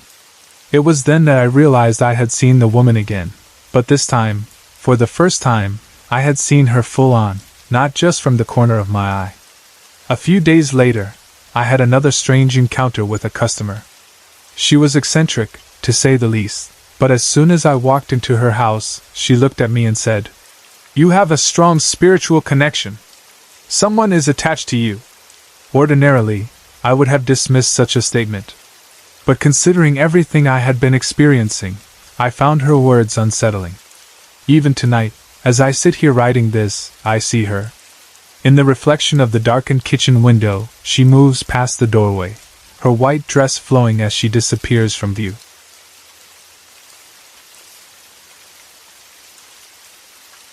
In January of this year, I experienced something in the house I was renting that still unsettles me when I think about it. The house had been renovated, but it dated back to at least the 1950s, maybe even earlier. Despite its age, my best friend Rachel, not her real name, and I were happy living there. It was a cozy space, and for the most part, it felt like home. However, from the very beginning, I had an odd feeling about my bedroom. There was always a strange unease that seemed to come from one specific corner of the room. It wasn't anything overly terrifying, just a constant sense that something was off. I often found myself keeping my bedside lamp on at night, something I hadn't done in previous homes. Even though I tried to shake it off as my imagination, the feeling never quite left me. But one night, something happened that made me question everything. That evening, I was in the kitchen, making myself some tea. The kitchen and living room were combined into one space, and my bedroom door was just off to the side, near the staircase leading to the second floor where Rachel's room was. As I stood there waiting for the water to boil, I saw Rachel walk into the room from the corner of my eye. She had just come in casually, as she often did. I turned to ask her if she wanted anything. She wasn't there. The room was empty. My heart dropped. At first, I thought she was messing with me. Maybe she had walked in and quickly stepped out as a joke. So I rushed to check my bedroom. Nothing. Then I ran to the stairs, thinking maybe she had darted up them before I turned. But in the few seconds it had taken me to react, there was no way she could have gotten out of sight that quickly. Still convinced she had somehow slipped past me, I called her phone. That's when I heard her ringtone coming from upstairs. A few moments later, she picked up, her voice groggy with sleep. "Yeah?" she mumbled. I froze. She had been in her room the whole time, completely asleep. I hesitated before saying anything. Part of me wanted to pretend it didn't happen, but I knew I wouldn't be able to shake it off. "Were you just downstairs?" I finally asked. She was confused. "No. I was sleeping." I explained what had happened, the way I had seen her walk into the room, how I had turned to speak to her, and she had vanished. At first, she thought I was joking. I insisted I wasn't, and that's when she started to get freaked out too. I tried to rationalize it. Maybe my mind had played tricks on me. Maybe it had been a shadow, a trick of the light. But something about it felt too real. I had seen her, not just a blur, not just a shadow, but a full figure that I had recognized as my best friend. And yet, she had never been there. After that, Rachel opened up about something strange of her own. She had been experiencing sleep paralysis more frequently in this house than she had in our previous homes combined. She had struggled with it since her early teens, so it wasn't unusual for her to experience it. But something about this house made it worse. She wasn't the kind of person to get swept up in ghost stories. In fact, she was incredibly logical, always trying to find practical explanations for things. The fact that she was frustrated rather than excited about her experiences only made me take them more seriously. Neither of us could explain what was happening. The house never felt violent or dangerous, but there was always a tension, a lingering unease that never completely faded. It wasn't like we were being watched, but more like we were intruding, as if something unsettled was aware of us being there and didn't quite approve. That night in the kitchen made me start questioning everything. I had read stories of ghosts mimicking loved ones, appearing in their form to trick people or simply confuse them. Was that what I had seen? Had something in the house taken Rachel's shape? Or was it something else entirely? Something neither of us will ever fully understand.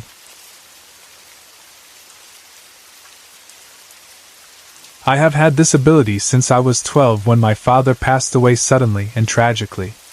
Over time, I have developed a strong sense of smelling and sensing presences, particularly those of family members. Though I have seen fully manifested ghosts before, it does not happen often. My ability mostly helps me recognize spirits by their energy and scent, allowing me to distinguish who they might be. At work, I had a manager I could never get along with. She reminded me of those entitled girls from high school, the ones who did nothing but expected everything to be handed to them. I remained professional, but she was never the same. She was lazy, often neglecting her responsibilities, yet she still took all the credit for the work I was forced to do. I had complained to HR multiple times, only to learn that I was not alone. Others had also voiced their frustrations, but we were all told the same thing: keep quiet and do your job. So I did. But the constant stress and unfairness took a toll on me. One day, after a major event at work, I had my first panic attack. It spiraled out of control. I was hyperventilating, crying, and on the verge of an asthma attack. My manager was right there, watching me struggle, and she did nothing. She did not lift a finger to help. Later, I learned that she was on strong anti-anxiety medication herself, and knew exactly what a panic attack could do to a person. But she simply did not care. As I sat in the office, clutching my phone, desperately talking to my mother, I saw something that shook me to my core. 5 family members fully manifested in front of me. They stood there, watching. Their presence was overwhelming, so much so that I told my mother over the phone that I was not alone. When she asked what I meant, I described who was there. I turned to my manager, and for the first time, I saw actual fear on her face. Her usual smug confidence was gone, her skin pale, her eyes filled with silent panic. When she asked what they were doing, I answered honestly. They were staring. She did not like that answer. What I did not tell her was who they were staring at. It was her. Their expressions were cold, filled with anger. It was as if I were seeing her through their eyes, and what I saw was not good. Her aura was damaged in a way I could not explain. After that, HR told me once again to shut up. I was warned never to speak about my gift at work again because it made people uncomfortable. Later that day, my other manager told me that this woman, who had ignored me so heartlessly during my panic attack, was suddenly acting as if she cared. She had approached me in the garden, pretending to be concerned, though I knew better. What she did not understand was that my family was still there, watching. She had calmed down by then, convinced that since they were my family, they would not harm her. But I knew the truth. They were still angry, still in protective mode, and it was only because of my control over them that they did not let their energy loose on her. A month and a half later, something even stranger happened. The office where I work is in an old, grand house, a 2-story building converted into a large NGO workspace. Our department is on the 2nd floor, and because the house is so old, the wooden floors echo loudly. Even if someone walks downstairs, you can hear it as if they were right next to you. That morning, I had just arrived at work and was making coffee in the kitchen. It was around 8:05 a.m., and the office was quiet, as it always was that early in the morning. I walked across the landing, passing the staircase, and went back to my office without noticing anything strange. I was expecting silence downstairs until more people arrived for work. We officially started at 8, but the office usually remained quiet for a while before it became busy. I had work to print, so I sent it to the color printer, which was downstairs. As I approached the staircase, I heard voices. The CEO's voice, along with the voice of the manager I had issues with, was crystal clear. Their office was near the reception desk at the base of the staircase. I remember pausing for a moment, thinking that they must have scheduled an early meeting. It struck me as odd since this particular manager was notorious for being late. Another thing fell off. I had not heard anyone come into work. No car engines, no footsteps, nothing. It was now around 8:15 a.m. Earlier, I had not heard the door open, nor had I heard any cars driving through the gate. I went downstairs, passing by the CEO's office. The door was slightly ajar, and from my angle, I saw two shadows inside. But the voices, which had been so clear moments before, were suddenly muted. Something inside me told me not to stop. I hurried to the printer, grabbed my documents, and made my way back upstairs. By then, everything had gone completely silent. Back in my office, I walked to the window that overlooked the parking lot. The manager's car was not there. The lot was nearly empty, and considering how she always wanted the best parking spot, it made no sense that she would not be there yet if she had been inside earlier.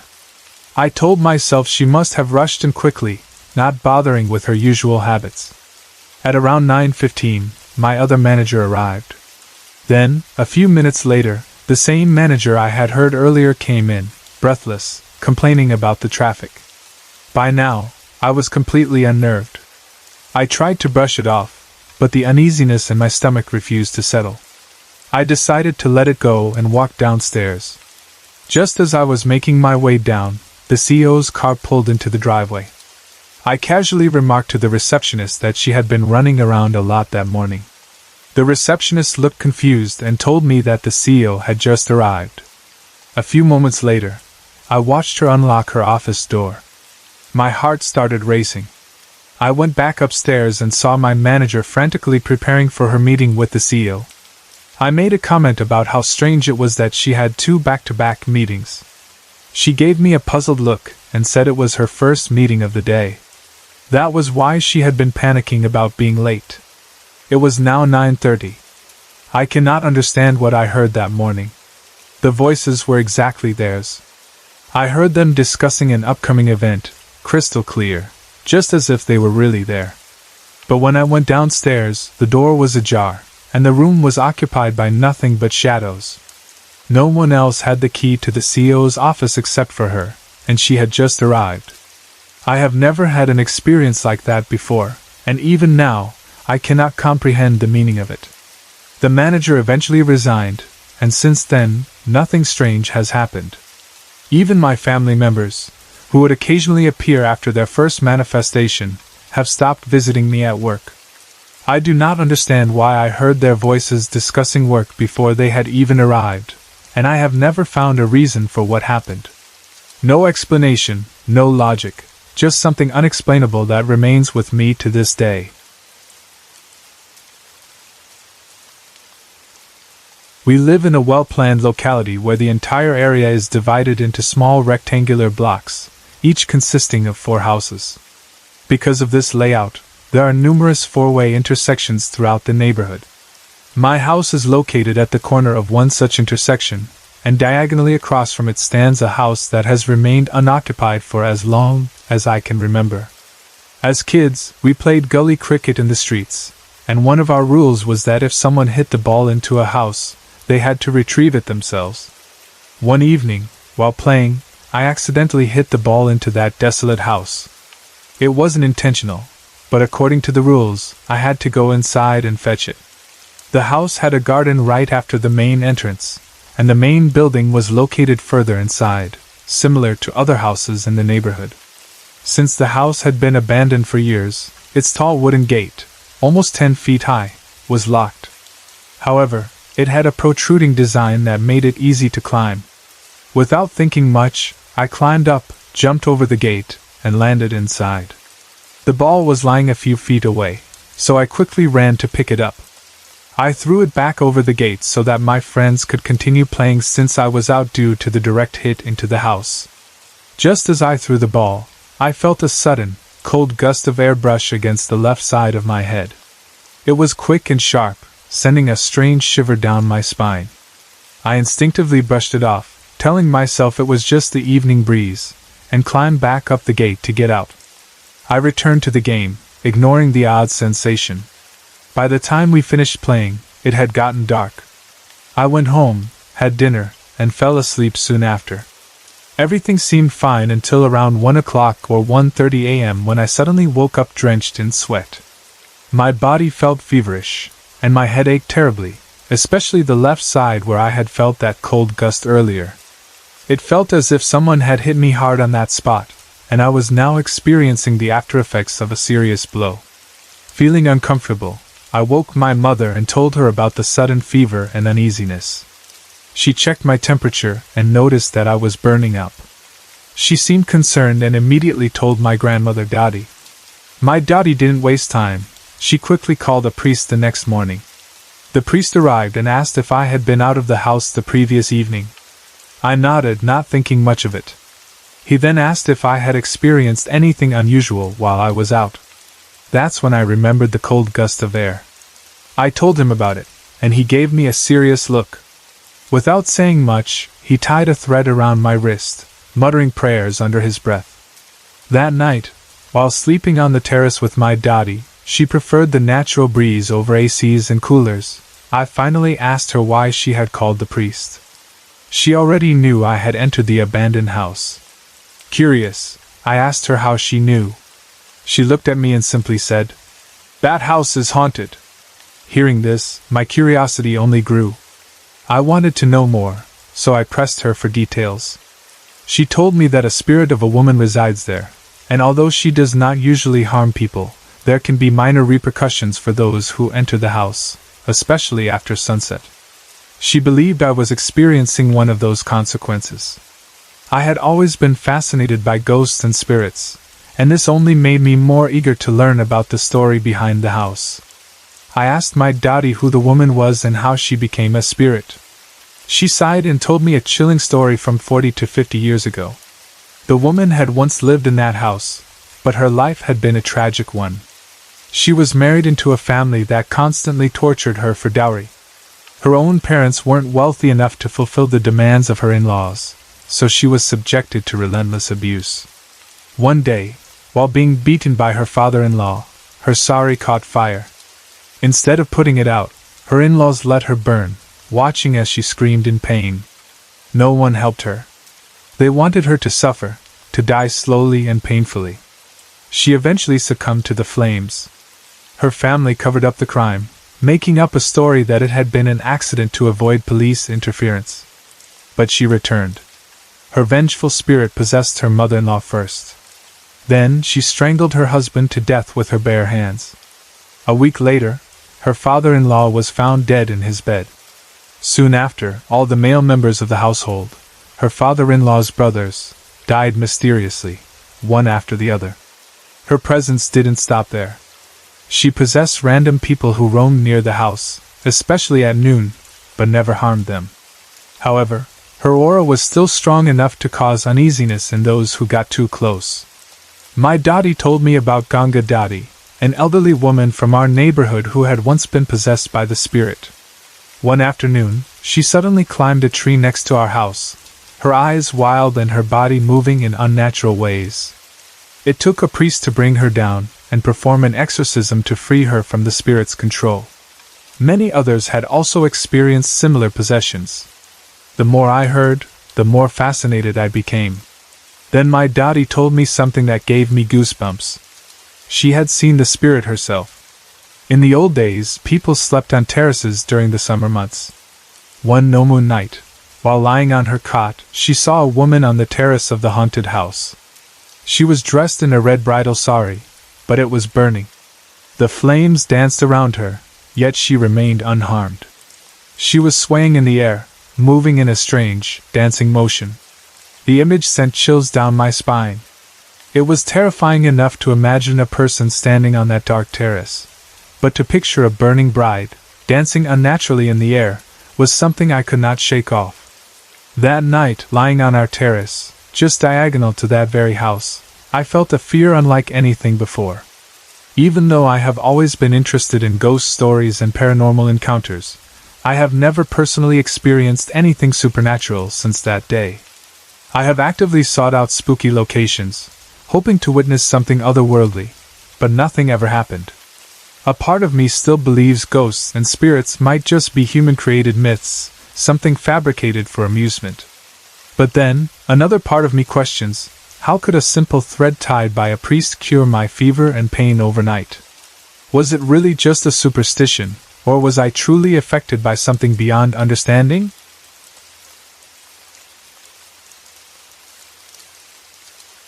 I have experienced many strange things throughout my life, but one event that has stayed with me happened when I was 12. It was late at night, and as usual, I was lying in bed, staring out of my window.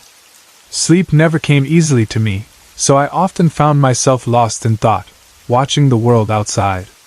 That night, however, I felt something different. A shift in energy. A presence that I wasn't familiar with. I turned my head and looked behind me, and that's when I saw him. A man with an unnaturally pale face, his black shoulder-length hair framing his features. His eyes, like burning coal with flickers of embers glowing deep within, locked onto mine. He wore a black button-down shirt and black pants, standing eerily still in the dim light of my room.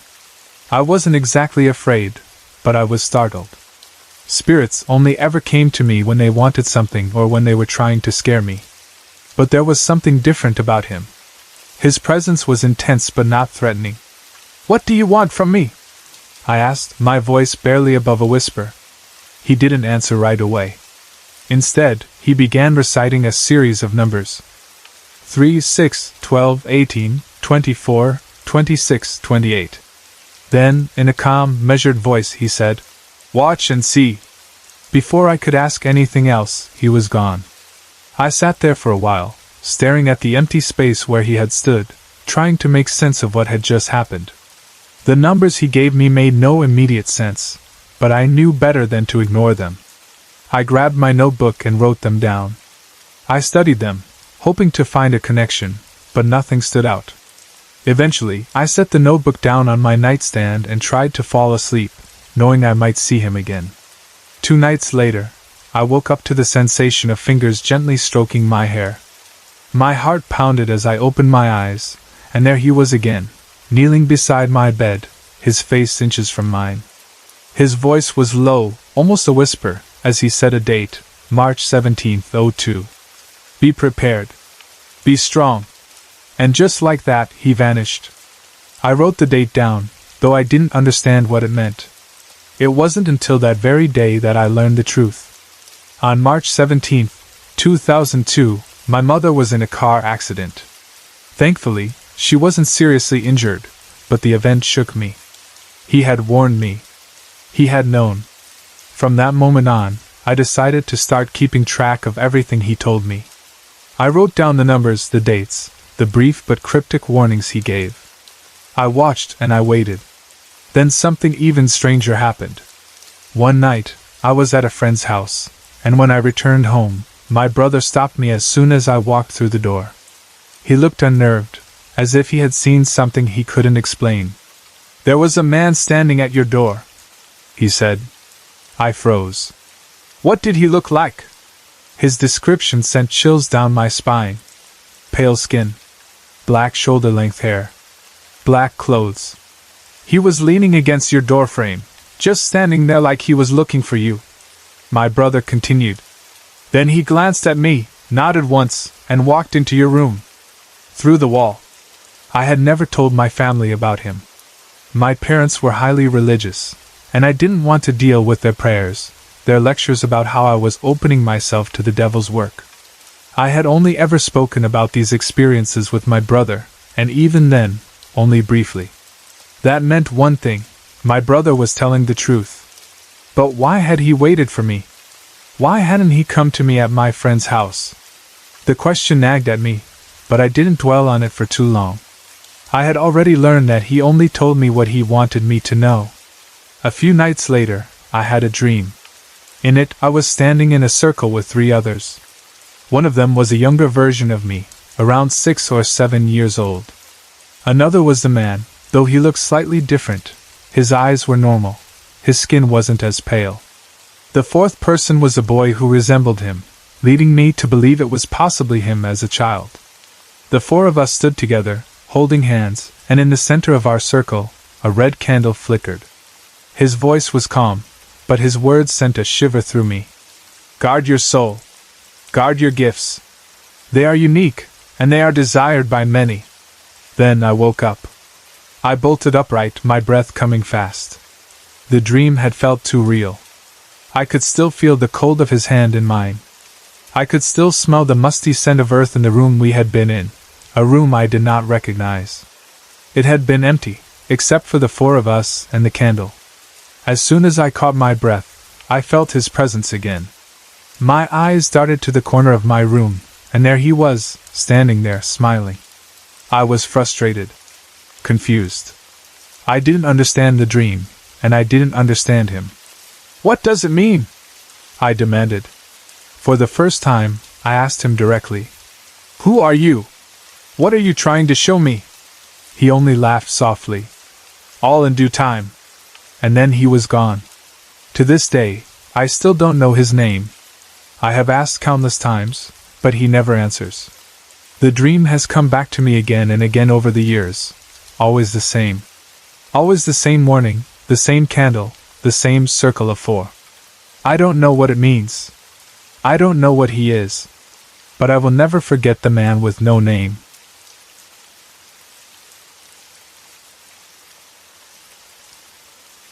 Our house was built in 1907, an early American foursquare with late Victorian details. It stands tall, 2.5 stories made of wood and brick, holding within it more than a century of history. Sometime in the 1950s, it was converted into a two-family home, and for the last 4 years, my family and I have lived on the second and third floors, while two of our relatives occupy the first floor apartment. This strange event took place last summer, around 1 a.m. I was in the front room of the second floor, sitting at my computer, completely immersed in whatever I was doing. The house was quiet, nothing out of the ordinary. But then I heard it, a series of distinct knocks against wood, just beyond the closed pocket door near me. The sound was unmistakable. Someone had rapped their knuckles against the wooden balustrade that lined our open foyer, right by the top of the creaky front stairway leading down to the first floor. It was not an aggressive knock. It felt light-hearted, almost familiar, like someone was politely making their presence known. It was the kind of knock you'd hear from a friend or family member, a casual, unspoken, "Hey, you there?" Immediately, my first thought was that one of our relatives had come upstairs. We often left the door unlocked, so it wouldn't have been unusual for them to stop by. But then I realized something very strange. I had not heard anyone come up the stairs. This was a detail I could not ignore. Our front staircase is incredibly creaky. Every step groans under the weight of a person. There is no way someone could have walked up those steps without me hearing them. I had been sitting right there, just feet away, and I had not heard a single step. Yet the knocking had come from that exact area. Feeling a mixture of confusion and unease, I cautiously stepped into the foyer. The space was empty. The staircase leading downward was just as it always was, silent, still, untouched. But the knocking had been real. It had been so clear, so precise, that I was certain someone had been standing there just moments ago. I stood there for a few seconds, trying to make sense of what had just happened. Then, from the short diagonal hallway off the foyer, I turned into the TV room, where a family member was still awake, watching something. "Did you just hear that?" I asked, purposely keeping my question vague. He barely looked away from the screen. "Oh, the knocking? Yeah, I heard that. Was it our relative?" I froze. His response sent a chill down my spine. He had heard it too. He had been sitting in another room, with the TV on, and he had still heard the knocking loud and clear. I shook my head. No. No one is there. I checked. I thought it was him too, but then I realized. I didn't hear anyone come up the stairs. Could you describe exactly what you heard? He turned to look at me now, clearly as puzzled as I was. It sounded like someone knocking on the railing, about waist high. Like this. He rapped his knuckles against the wooden coffee table, mimicking the exact pattern. Knock. Knock, knock, knock.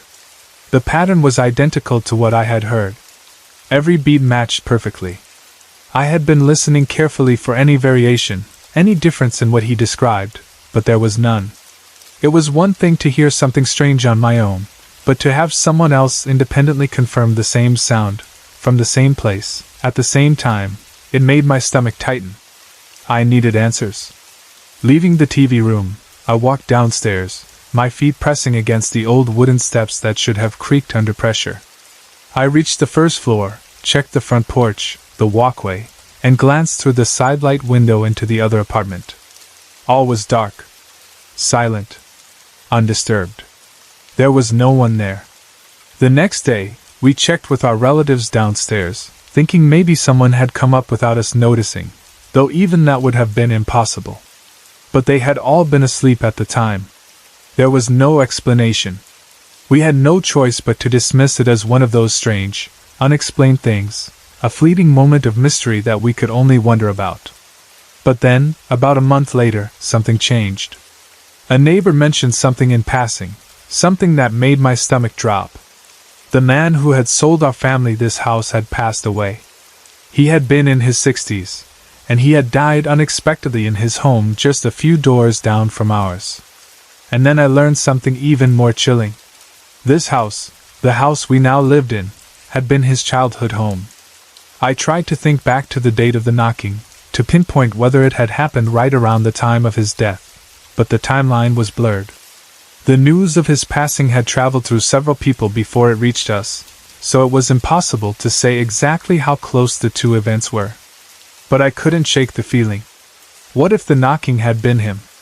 What if, in those last moments, in one final visit to the house he had grown up in, he had simply been knocking to say hello? The thought stayed with me, lingering in the quiet of the old house. And now, whenever I pass by that railing, I can't help but listen. Waiting.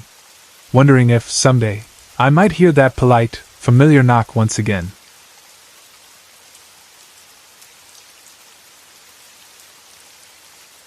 In 2014, I had the most terrifying experience of my life in Adelaide, Australia. I'm a level-headed woman, 39 years old at the time, and I've had my share of paranormal experiences over the years. But nothing compares to this. That night, I got home around 9 p.m., feeling unusually exhausted after a long day at work. Wanting an early night, I went to bed and turned off my bedside lamp before 10 p.m. To explain the layout of my room, my bedroom was large, and the north-facing wall was covered with windows that overlooked the back terrace and garden. My bed was set in an alcove against the back wall, leaving only one side open for me to enter or exit. I always preferred sleeping in a way that allowed me to see my room. Since childhood, I never liked sleeping with my back exposed to the open space, just in case. At some point, I fell into a deep sleep, though I hadn't yet started dreaming. Suddenly, I woke up with a terrible feeling, an overwhelming sense of dread.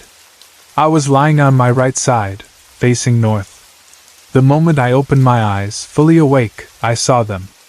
Two beings stood beside my bed, right at torso level, looking down at me. They were about 5 feet tall, though one was slightly taller than the other. Both were dressed in heavy, dark gray robes tied at the waist. Their hoods were up, and where their faces should have been, there was only pure blackness. No eyes, no features, nothing. Their hands were hidden in the robes. A wave of sheer horror washed over me. The presence of these beings radiated an intense evil, a feeling so heavy that my body responded instinctively. I tried to turn on my bedside lamp. But the moment I attempted to move, I realized I was completely paralyzed. I couldn't lift a finger, couldn't even twitch. It felt as if all the muscles in my body had died. The only thing I could do was lie there, helpless, staring at them, completely at their mercy. Then I heard them speaking. Their voices were low, in a language I couldn't understand, yet somehow I knew they were threatening me. I couldn't explain how I understood it, but I did. And I was certain that if I stayed there, something terrible would happen. I had been raised in a devout Christian household, and my parents had taught me and my siblings a simple lesson. If we ever faced an evil presence, we should say, "Get thee behind me, Satan!" and it would drive the darkness away. Without hesitation, I tried to say the words. But the moment I opened my mouth, I realized I couldn't speak. My tongue was paralyzed, just like my body. The only thing that came out was a garbled sound, saliva spilling onto my pillow as I struggled to force the words out. Panic consumed me. The figures never moved, never stopped looming over me, speaking in their quiet, menacing voices. My mind was racing. I had no control over my body, no way to call for help. My only option was to think the words. So I did. The moment I thought the phrase, "Get thee behind me, Satan!" the figures vanished instantly, as if they had never been there. And just like that, my body was free. I could move again. My voice had returned. Without wasting a second, I lunged for my bedside lamp and turned it on. The flood of light filled the room, and I burst into tears, not just from relief, but from the sheer terror of what I had just gone through. I expected it to be the middle of the night, maybe 2 a.m. But when I picked up my phone, the time read 10:45 p.m. Less than an hour had passed since I went to bed. There was no way I was going back to sleep. I sat up in bed, eyes scanning every inch of the room, waiting for sunrise. The strangest part? My poodle, Sailor, had slept through the entire thing. He was curled up at my feet, completely undisturbed. The moment I turned on the light, he finally woke up, stretching as if nothing had happened. To this day, I have no explanation for what I saw that night. But I know one thing for certain: I was not dreaming. When I was 15, my dad, my best friend, and I moved into a 3-bedroom, 2-bathroom house. It wasn't anything special, just an average home, painted a light pink color. We started calling it the Pink House. It wasn't new, but it wasn't old enough to be considered historic either. If I had to guess, I'd say it was built in the 1970s. The layout of the house is important to this story, so bear with me. When you walked in through the front door, you'd enter the living room, which was on the right side of the house. Past that was a small dining area, followed by the kitchen. At the back of the living room was a hallway that led to the bedrooms. The hallway formed an L shape. My bedroom was closest to the living room, right at the bend of the L. Across the hall from my door was the air conditioner intake. If you turned left down the hall, you'd find my best friend's room, situated at the back middle of the house, the bathroom across from her room, and my dad's bedroom at the very end. Almost as soon as we moved in, my friend and I began experiencing strange things, hearing noises, seeing figures, and feeling an unshakable sense of discomfort. In the year we lived there, my friend barely slept in her own room. Maybe twice at most. She usually slept on the couch in the living room. Her bedroom was always freezing, even in the middle of a Texas summer. We both felt uneasy in there, and our 2 cats refused to step inside. There was something about the air in the house, it always felt off. I often heard strange disturbances in the air, like the sound of someone walking down the hallway. At first I assumed it was my dad or my friend. But over time, I realized it often wasn't either of them. It happened so frequently that my mind eventually stopped acknowledging it. We didn't use the dining room for meals. Instead, we had a desk set up there with the computer. I spent a lot of time playing solitaire, back when not everyone had the internet. I would hear the same air disturbances behind me, like footsteps moving from the living room, through the dining room, and into the kitchen. One day, while listening to music through my headphones at full volume, I heard something chilling. My dad was sitting on the couch, just a few feet away, and he usually had to shout to get my attention. But through the loud music, I clearly heard a little girl whisper my name. Tiffany. It happened more than once. Then, there was the night with the phone. It was evening, and my friend and I had some guys over, just teenagers hanging out. My friend was in my dad's room, and I was in the living room with the guys. My dad wasn't home. I picked up the old corded home phone to make a call. As soon as I lifted it, I heard a girl speaking, though the words didn't register. Assuming it was my friend on the other phone in my dad's room, I quickly said, "Oh, I'm sorry." A moment later, a young girl's voice responded clearly. "That's okay." I hung up. Then it hit me, that didn't sound like my friend. The voice I heard was younger, maybe an 11 or 12-year-old girl. My friend was 17 and had a completely different voice. I went to my dad's room and asked if she had been on the phone. She looked at me, confused, and said she hadn't used the phone all day. The strangest thing of all happened one night when my friend and I were home alone. It was around 7 p.m. I was lying on my bed, reading a book, my back facing the open door. My friend had fallen asleep on the living room couch. I heard the same familiar air disturbance in the hallway, but it had become so normal to me that I barely reacted. A few minutes later, my friend suddenly came into my room and lay beside me. She asked, "Is your dad home?" I told her no and asked why. She looked shaken. She said she had woken up on the couch and, even though she wasn't wearing her glasses, she saw a man in a white t-shirt walk down the hall. He passed my bedroom door, went through the living room, into the dining room, and finally into the kitchen.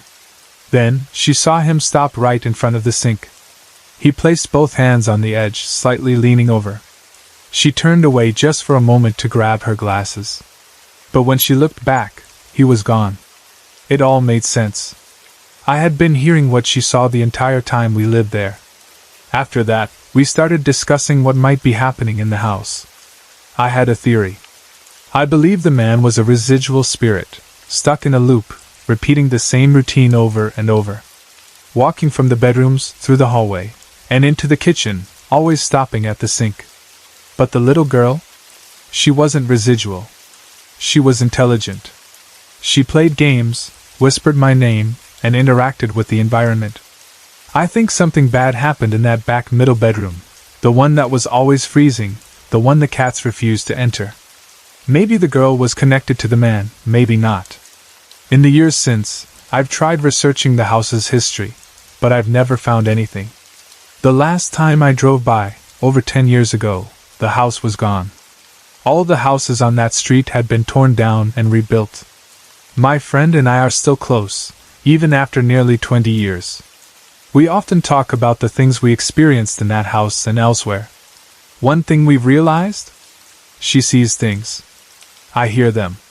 She never once heard the air disturbances like I did. And I never saw anything.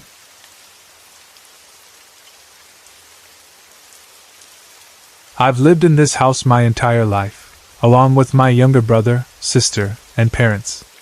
At 16 years old, I still firmly believe that our home is haunted. It's an old house, built nearly a century ago, easily the oldest in the area. Though we've renovated most of the rooms, the eerie, time-worn feeling remains. It wasn't until a few years ago that the odd memories from my childhood began making sense. When I was about 13, I had an experience that I will never forget. It was just another school night, making lunches, watching TV, the usual routine before heading to bed. My sister's room is next to mine, and both of our rooms are at the farthest end of the house, away from everyone else. I wasn't feeling particularly tired, so I lay awake for a while. I turned onto my side, facing the door, and that's when my entire body froze. A small, dark figure stood in the doorway. Before I could process what I was seeing, it started walking toward me. My instinct kicked in. I screamed at the top of my lungs and reached for the light switch. The second the room lit up, the figure was gone. My heart was racing as I ran out of my room, crying like a little kid. My parents dismissed it entirely, telling me I was imagining things and needed to grow up. But I knew what I saw. More recently, just last year, something equally unsettling happened. I was in the bathroom brushing my teeth before school when I suddenly heard my sister laughing from her room. It was light and cheerful, like she was giggling at something funny. Naturally, I started laughing too, calling out and asking her what was so funny. When she didn't respond, I walked into her room, only to find it completely empty. She had already left for school. I felt a chill run down my spine. There was no one there. I told my friends at school, and they were just as freaked out as I was. I never told my sister about it because I didn't want to scare her. But the strangest thing is, these experiences started making me recall something from my early childhood. When I was about 4 or 5, I had trouble sleeping. I would stay up for hours, just sitting in bed. And the most bizarre part? I remember seeing dark figures. Not just seeing them, but following them. I used to get out of bed and wander around the house after them, as if it was normal. At the time, I wasn't scared. I didn't know I was supposed to be. I think, as a kid, I just accepted their presence without questioning it. But now, as these incidents continue, I can't stop thinking about it. Were they real? Were they the same figures I'm seeing now? And more importantly, what is the history of this house? One night, something happened that I still can't explain. I woke up abruptly, my chest tight, struggling to breathe. As I looked around the dark room, my heart stopped. A hand, black as a shadow, shot through my bedroom wall. Its fingers clenched into a fist, then relaxed, then clenched again. It didn't feel human.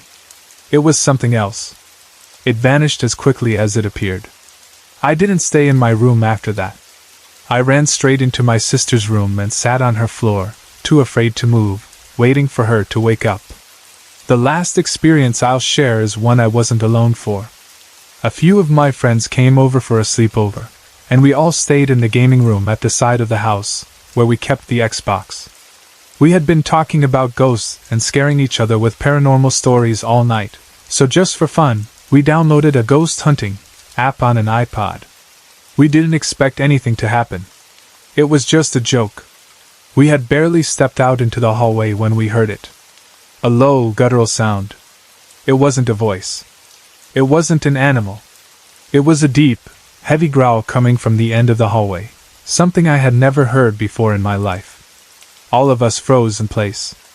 Then, without saying a word, we ran back into the room, piling onto the bed in a mess of limbs, trying to convince ourselves it was nothing while also struggling to breathe from the sheer terror. We were too scared to even peek out the door again.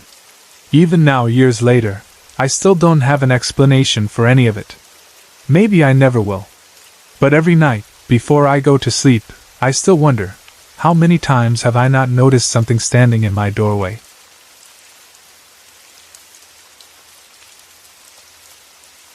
It was a regular October morning, just another workday, or so I thought.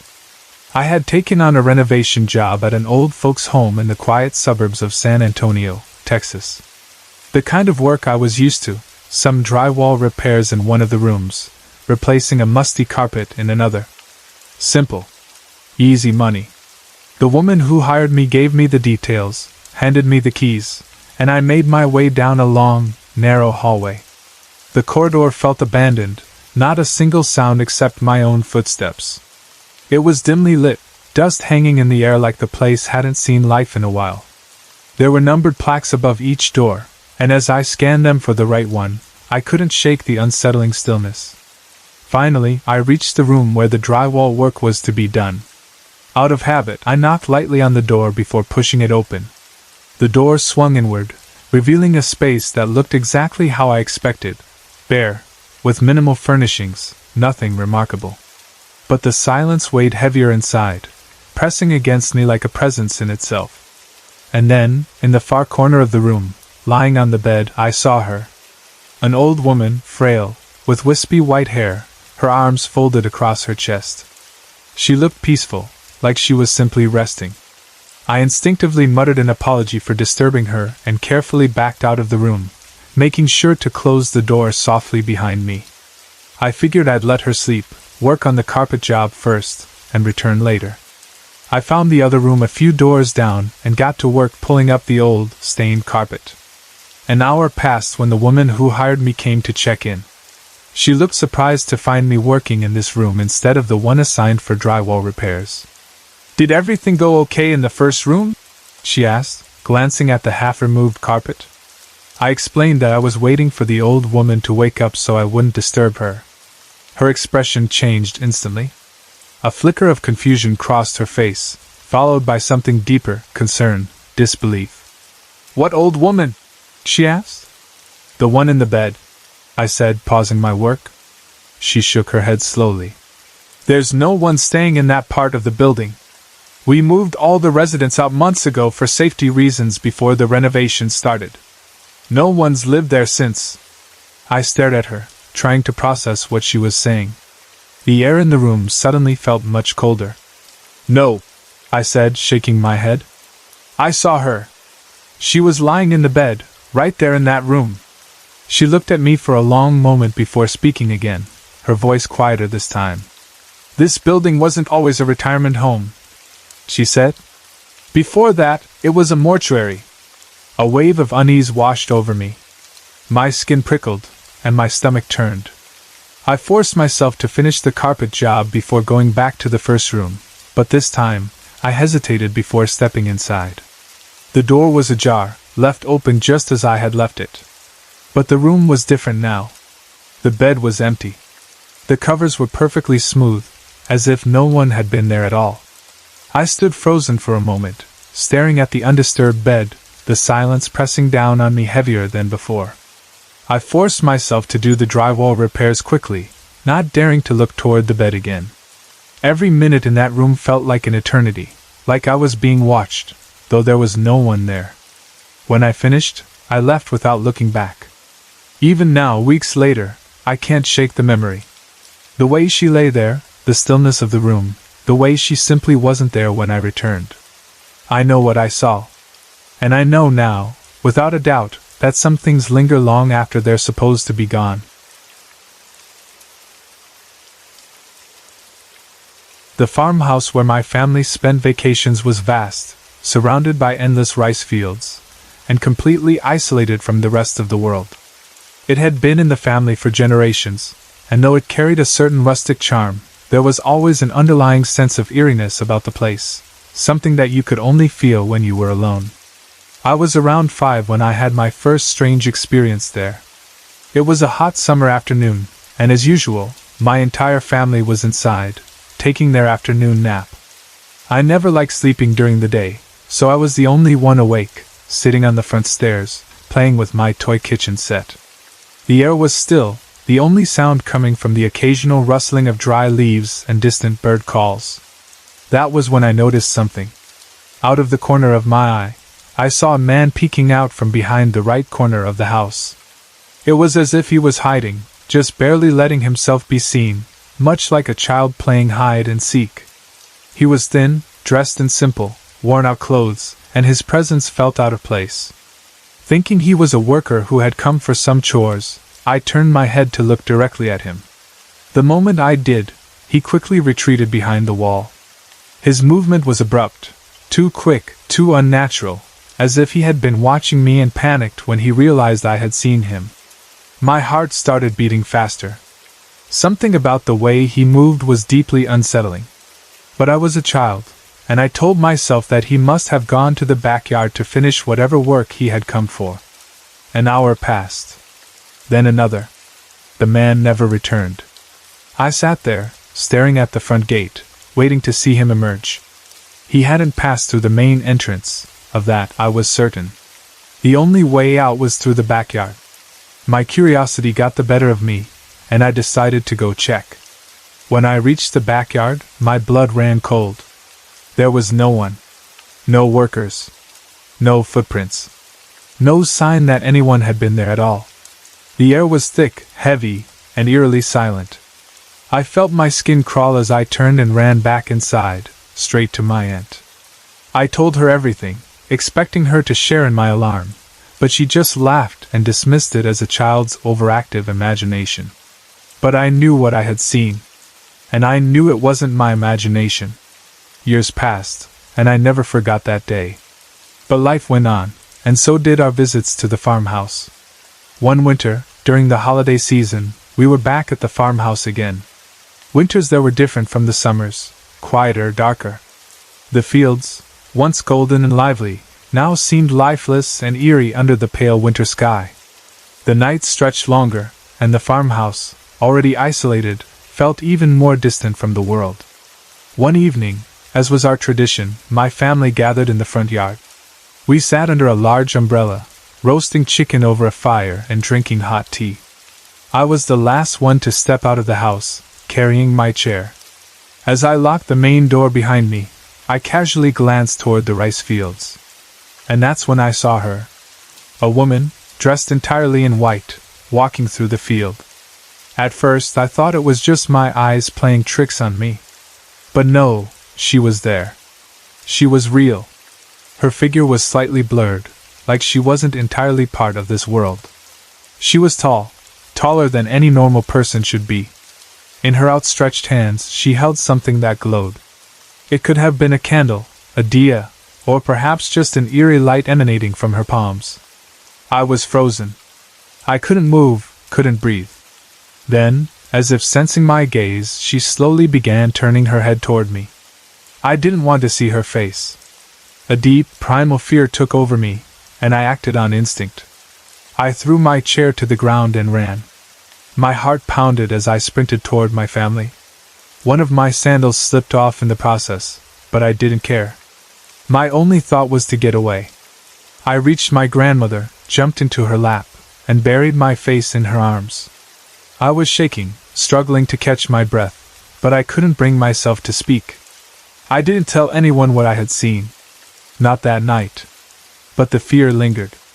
The following night, something even stranger happened. My cousin Aishwarya and I slept in the same room. At around 1 in the morning, she woke up crying uncontrollably. She grabbed onto me, hugging me tightly like a scared child, her whole body trembling. I asked her what was wrong, and between sobs, she managed to whisper that she had seen a man standing at the door of our room. He was wearing a black blazer, she said, and had a French beard. He had just been standing there, watching us. I tried to comfort her, telling her it was just a nightmare. Maybe she was half asleep and imagined it. Eventually, she calmed down, and we both went back to sleep. But the next night, it was my turn. I woke up around 1:30 a.m., feeling an odd sensation, like I was being watched. My eyes adjusted to the darkness, and that's when I saw it. A shadow on the wall, right next to the door. It wasn't still. It was moving. I couldn't look away. My whole body stiffened, my heart hammering inside my chest. I wanted to scream, but no sound came out. I nudged Aishwarya awake, desperate for her to see it too. By the time she turned to look, the shadow had vanished. She didn't doubt me. She believed every word. And that was when we knew we couldn't keep this to ourselves any longer. The next morning, we told our parents. They were furious. Not just because we had kept it from them, but because they knew exactly what had caused it. We had done something we shouldn't have. That evening, our mothers took us to a priest. Without us even saying a word, he already knew what had happened. He gave us small black dolls and told us to hold them while praying, apologizing for disturbing something we shouldn't have. The moment we touched those dolls, our heads became heavy. A strange, suffocating feeling wrapped around us. But we followed his instructions. We prayed. When it was over, he told us the truth. On the day we entered the cemetery, we had unknowingly crossed the spirit's path. It had noticed us. And it had followed us back home. The farmhouse was always strange, always unsettling. But after that, we never went back.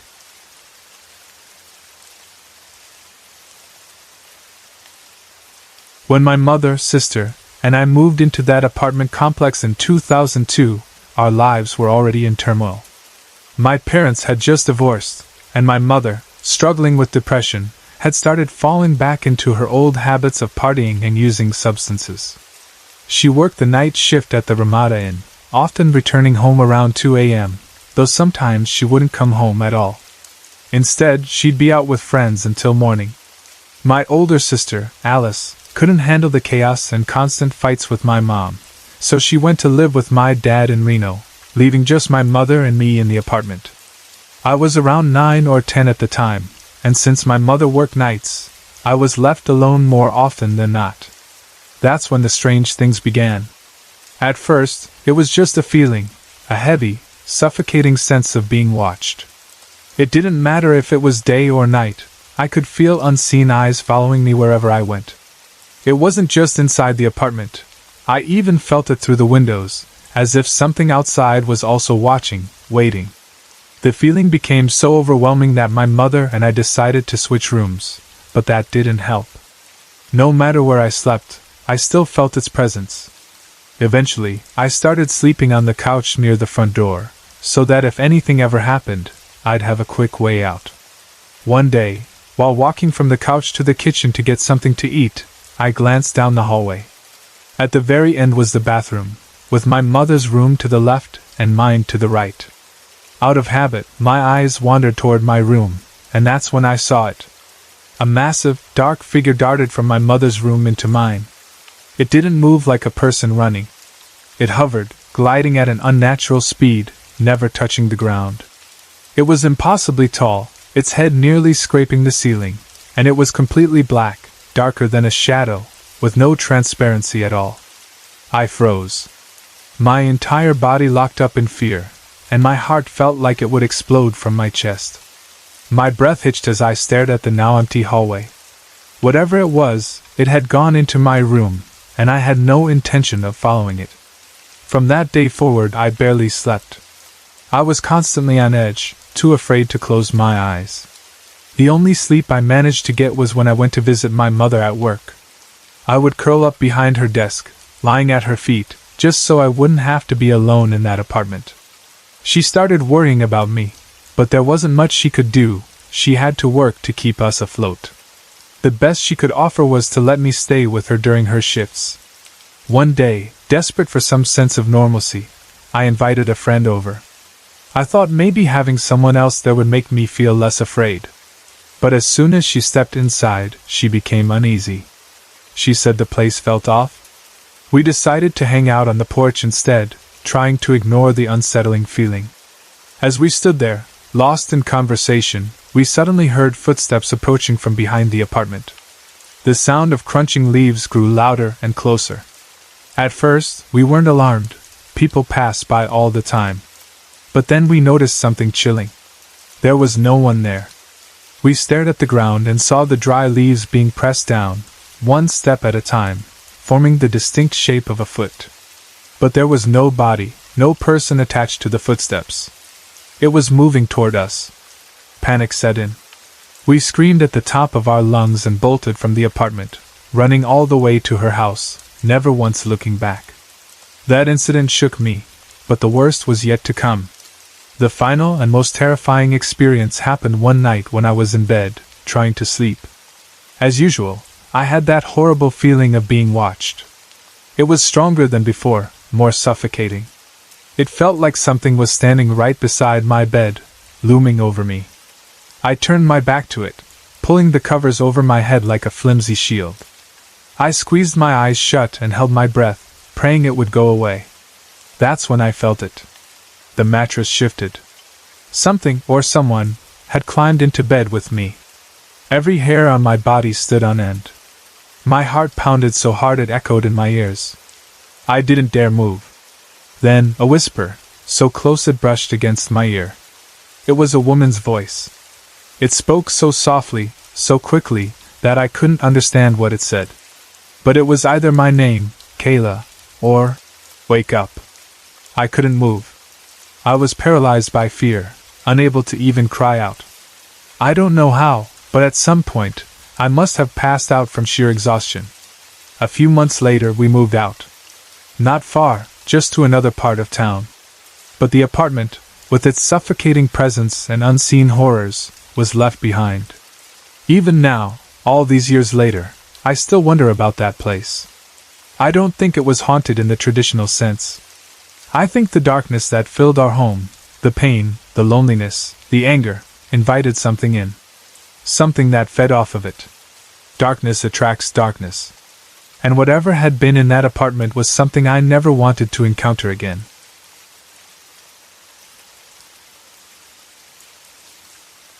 I've lived in this house my entire life, a home that has been in my father's family for generations. It's about 70 years old, standing in a quiet suburb just outside Chicago. I know my grandfather passed away in our driveway after suffering a heart attack, but beyond that, I'm not aware of any other deaths connected to this house. Despite my fascination with supernatural stories, I've always been skeptical, more inclined to believe in logic than ghosts. But recently, things have been happening that I just can't explain. We're currently having an addition built onto the house, which means I had to move into my parents' old bedroom while they take the new space across the hall. I've always felt uneasy in this room, though I figured it was just the dark wood floors and the deep-colored walls creating a heavy atmosphere. My parents once told me that when I was a baby, I would sit outside the doorway and stare into the room for long stretches of time, as if watching something that wasn't there. I'd always shrugged off that story, until now. The first week of sleeping in here, I woke up with a deep cut near the corner of my eye. It wasn't just a scratch, it was deep enough to leave a scar that's still visible weeks later. I searched for anything sharp around me, but there was nothing.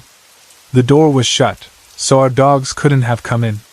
The only thing near me was a centipede, but as much as I hate them, they don't cut people. My parents brushed it off, saying I probably scratched myself in my sleep, but my nails weren't long enough for that, and I think something that deep would have woken me up. A few weeks later, I had a lucid dream, which isn't unusual for me, but this time, something was different. In the dream, I felt like I was being held down, completely unable to move. I woke up suddenly, my heart pounding, and just as I opened my eyes, I heard a little girl singing. It was only a few notes before it stopped. The sound was so clear, so real, that I know I didn't imagine it. I was terrified, sitting up and opening my door all the way as if that would somehow keep whatever it was away. After that, things were quiet for a little over a month, and I started to think maybe I had imagined it all. But then last Saturday, something else happened. I was sitting at my desk, working on homework, when this strange feeling washed over me. It wasn't fear exactly, just an odd sensation that I can't really put into words. I stopped what I was doing and lay on my bed, staring at the ceiling for 20 minutes, completely still. Then my dog, the one that usually avoids me, started scratching at my door and growling. My dad let her in, and she walked around the room, staring at nothing, before leaving. That snapped me out of whatever daze I was in. The weirdest part? My dog hates me. When we first got her, I was her trainer and used a collar she didn't like, so now she associates me with something unpleasant and usually avoids me. But lately, she's been coming into my room multiple times a day, walking around, sniffing, and then leaving. My dad says she even does it when I'm not home, as if she's checking on something. Then, a few days ago, I woke up to find my phone had moved. Normally, I keep it right next to me, since it's my alarm clock. But in its place was my old phone, the one I factory reset to sell on eBay. My current phone was on the other side of the room. I know for a fact that I had my new phone with me when I went to bed, so how did they switch places? Even stranger, all of my pictures were deleted, something that would require entering my passcode. Sure, maybe it was hacked, but that doesn't explain why it was physically moved. That same day, I came home to find my TV turned on. No one in my family admitted to touching it, and my remote is always kept in my closet, in a drawer. The TV's power button is hidden on the side, in a place where most people wouldn't even think to look. When I turned it off, I noticed the screen's colors had been inverted. Maybe it was some kind of glitch, but considering everything else, it didn't feel like one. Now more than ever, I feel uneasy in this room. At night, it feels like I'm being watched. Not the paranoid kind of feeling, but something heavy, something real. My dreams have changed too. I used to have vivid dreams every night, dreams I could remember months later. But now, it's either complete darkness or horrifying nightmares. I've been trying to come up with a logical explanation. Maybe I'm just stressed and overthinking things. Maybe the house is settling, or my mind is playing tricks on me. I even considered that a dresser I recently bought from a thrift store might be haunted, but the truth is, the strange occurrences started long before that. Something doesn't feel right in this room. And no matter how hard I try to ignore it, it's only getting worse.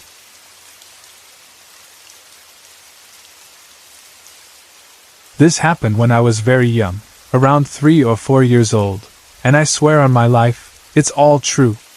When I was little, I used to see a ghost in my room. She was an old woman, always standing in the corner at night. Only her head and shoulders were visible, and she would watch me and my mom while my mom tucked me into bed. She would smile at us, not in a creepy way, but gently, almost like a mother watching over her child. She never scared me. In fact, she made me feel safe. At first, she just stood there, watching me. But over time, she started talking to me. Every night, she would tell me the same thing, that she was there to protect me. She said she was keeping me safe from demons who were trying to get me because of something I had done in my past life. I know how crazy that sounds, but I remember it so clearly. Even now, just thinking about it gives me chills. But back then, as a child, I didn't feel scared. I felt calm, like she was looking out for me. After a while, she began telling me more things I didn't understand at the time. She told me that ghosts can die too. She explained the afterlife in a way I had never heard before. She said that when people die, they can become ghosts. But ghosts don't stay forever. When their time comes, they vanish, some into a bright doorway, never returning. Others have their spiritual energy merge with another being, which is reincarnation. She said that as I got older, I would begin to understand what she meant. Not long after that, she started acting differently, more paranoid. She kept reminding me that she was protecting me. Around this time, something strange started happening. At night, small shadow figures would appear at the tops of my walls. I had a night light, so I could see them clearly. They looked like tiny people holding hands, dancing in circles along the walls. They moved parallel to the floor and would dance for hours. The old woman told me that one day, when I was strong enough, I would be able to protect myself. She said that when that time came, she would have to leave. After a while, I stopped seeing her. The dancing figures disappeared too. Then, one night, something happened that I will never forget. I woke up suddenly, completely wide awake. My room was bright, much brighter than normal. I looked around and saw that all my blankets had been rolled up and placed in a circle around me. That's when I saw him. At the foot of my bed, there was a tall, bluish-green figure reaching out toward me. My whole body froze in fear. Instinct took over. I turned onto my side and kicked him as hard as I could. The second my foot touched him, I felt something. He was warm, almost like soft energy, like the heat you feel when passing your hand through a candle flame. The moment I made contact, I heard a soft thud, as if he had stepped back. Out of the corner of my eye, I watched as he turned and walked toward my window. But instead of opening it, he just walked through it and the wall, as if they weren't even there. As he passed, the curtains blew wildly, even though the windows were shut and locked. The room dimmed the moment he was gone. I was so scared I didn't move. I turned to face the wall, too terrified to look back. But eventually, I gathered the courage to turn on the light. That's when I saw it. On the carpet, there was a single footprint where he had walked. It was not like a human footprint. There were no toes, just a sharp point at the end. The curtains were still moving, even though there was no breeze. The next morning, my heel felt tingly, and my blankets were still in a circle around me. I checked the window. It was still locked. The footprint was fading, but it was still there. I wanted to tell my mom, but I knew she wouldn't believe me. And honestly, I didn't even know how to explain what had happened. After that night, I didn't see the old woman again. The shadow figures never came back either. A year later, when I was about 5 years old, something strange happened in my basement. I suddenly got the same feeling I used to get when the old woman was nearby. I looked around and noticed that a nail in the wall was spinning slowly, coming loose all by itself. Then, I saw a shadow shift and grow longer. And there she was. She stood there, smiling at me. Behind her, there was a bright white light. Then, she spoke for the last time. "It's my time. My time is here." And just like that, she vanished. I remember feeling so sad. She had been with me for so long, and now she was gone. Since then, I've seen very little ghost activity. The only time after that was when I was in 2nd grade. One day in class, I saw a pale man wearing a long coat and a hat tap the shoulder of the girl sitting next to me. She immediately turned around, panicked, and asked, "Who did that?" No one had touched her. She swore she had felt a cold finger tap her shoulder. I also believe my house is haunted. My friends always see figures walking past me or hear voices when it's just us in the room. Especially during video chats, they say they hear someone else in the background, but I never hear or see anything. Even my dog notices things. She'll suddenly perk up her ears and stare at empty spaces, as if someone is standing there. I don't know who the old woman was. I'm adopted, and I don't have contact with my birth family, so I'll never know if she was a relative. She definitely wasn't connected to my adoptive family. I've seen all the pictures, and she wasn't in any of them. I don't know if she was an angel, a spirit, or something else entirely. But one thing is certain, she was real. I swear on my life, this is all true. When we moved into the house, it was meant to be a fresh start. My dad had renovated the entire place, transforming what had once been a shell of a small 2-up, 2-down into a 3-bedroom home for us. Built around 1900, it was a classic sandstone terrace house, a beautiful structure full of history. Yet, despite its charm, something about it never quite felt right. Our move came at a difficult time for our family. Within months, we had suffered 3 devastating losses. Both of my mom's parents passed away within a week of each other, followed shortly by my dad's father. Grief hung heavy in the air, and although none of us spoke about it, there was an undeniable weight in our new home, an unspoken feeling that something unseen was there with us. For the first 6 months, nothing happened. The house was large, with a sitting room at the front, used only on special occasions, and a living room/dining area at the back, leading into the kitchen extension. A split-level staircase led to the upper floors, where a large landing stretched out in 2 directions. To the left was a spacious double room, which my sister and I shared. To the right, a small box room used for guests. Beyond that, at the end of the hall, was my parents' bedroom, significantly larger than ours. A long, narrow corridor connected the box room to the bathroom at the very back of the house. That corridor, especially at night, was something I always dreaded. It was always dark, always cold, and had a presence to it. It was a bright spring day when everything changed. I had gone upstairs to use the bathroom, as I had done countless times before. It was habit for me to run down the corridor after leaving the bathroom, as if something invisible might be lurking behind me. This time, however, as I made my way back, I stopped in my tracks. About halfway down the hall, something caught my eye, a shadow moving slowly up the stairs. At first, I thought it must be a trick of the light, but as I stepped closer, the shadow became clearer. It was not human.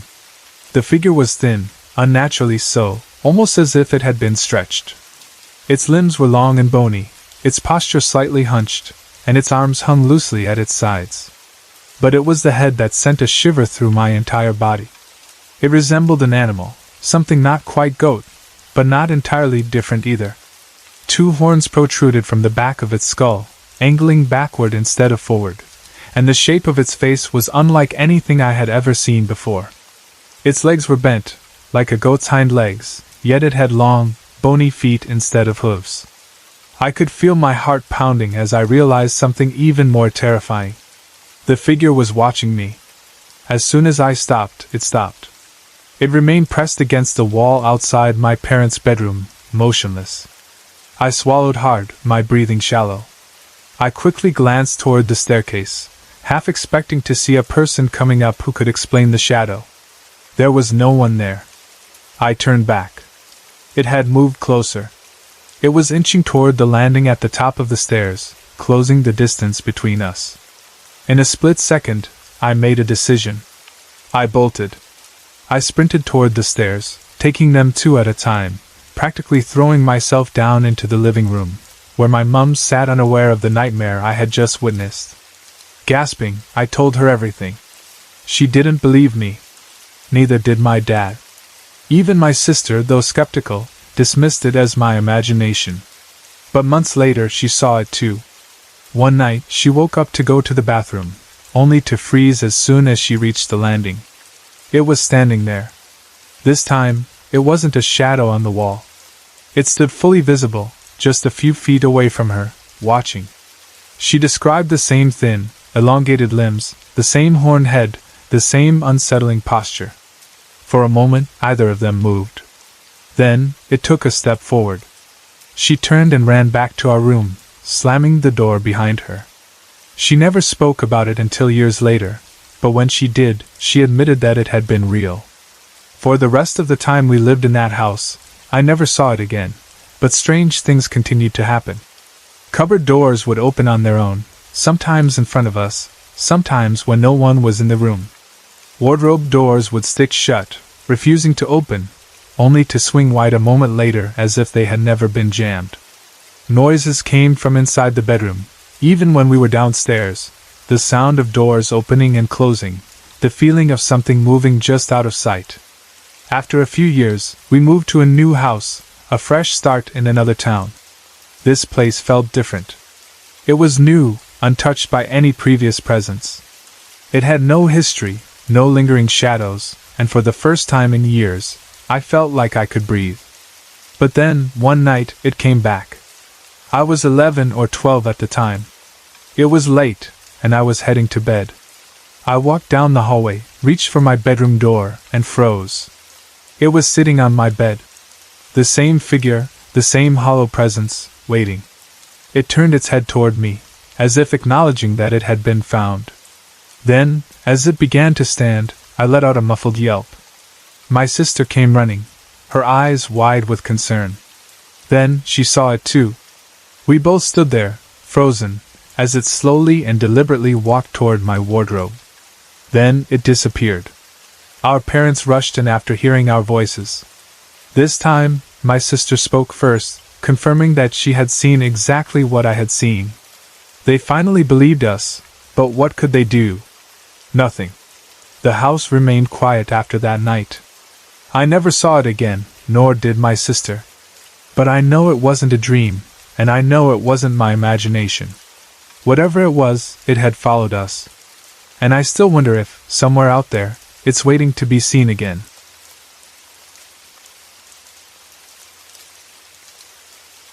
When my husband and I moved into our one-bedroom apartment, we thought it was just a temporary step before settling into a house of our own.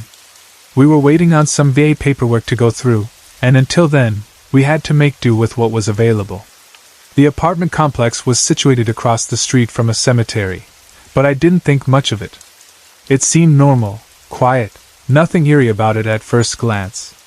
Our unit was at the very end of the row, which meant we had parking on 3 sides and a small backyard. For the most part, life there was uneventful.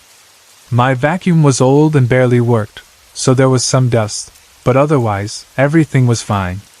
I stayed home while my husband was at work and school, which gave me plenty of time to observe the neighbors. Across the parking lot, there was a row of 2-story apartments, mainly 2- and 3-bedroom units.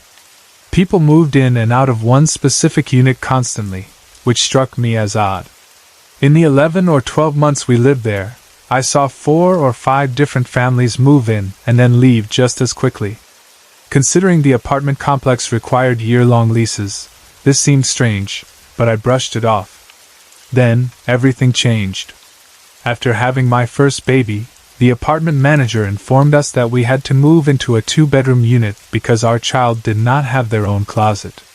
It was a bizarre reason, but we had no choice. As luck would have it, the vacant unit was the very same one across the parking lot, the one with the constant turnover. We had just 2 days to move, and to make things worse, it was snowing, and it was nighttime. Since we didn't have enough boxes, we packed everything in laundry baskets, bags, and anything else we could find. My husband's grandmother came over to watch the baby in the living room, while we ran back and forth between apartments hauling our belongings in the freezing cold. The first time I stepped into the new apartment, I felt it. A deep, sinking feeling of dread. The air was thick, heavy, almost suffocating. I had never felt anything like it before. As I moved our things upstairs, I felt watched, and it wasn't just my imagination. There was something in the second bedroom, something I could only see out of the corner of my eye. It was dark, formless, but intelligent. It knew I was there. Not wanting to be alone with it, I hurried and threw everything into the master bedroom, leaving the second room untouched. Over the next few days, I avoided it entirely. The door stayed shut, and I refused to go inside unless I absolutely had to. Despite my efforts to ignore it, the feeling of being watched never left.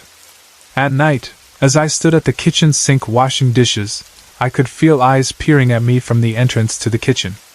I would whip around, expecting to see someone standing there, but the hallway was always empty. Then, everything started breaking. The upstairs toilet stopped working. The garbage disposal jammed.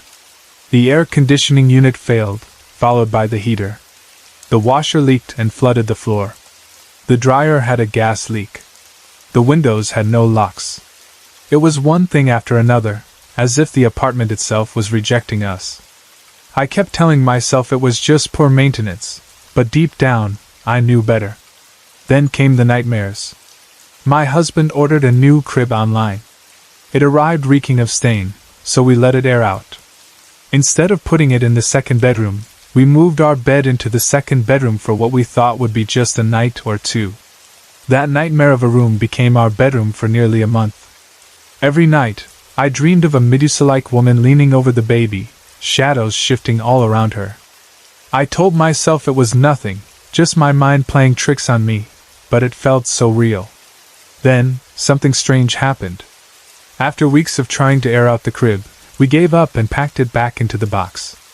My husband took it to a consignment shop, but when he opened the box for the buyer, the smell was completely gone. In just 2 hours, it had vanished, even though the night before, the stench had still been unbearable.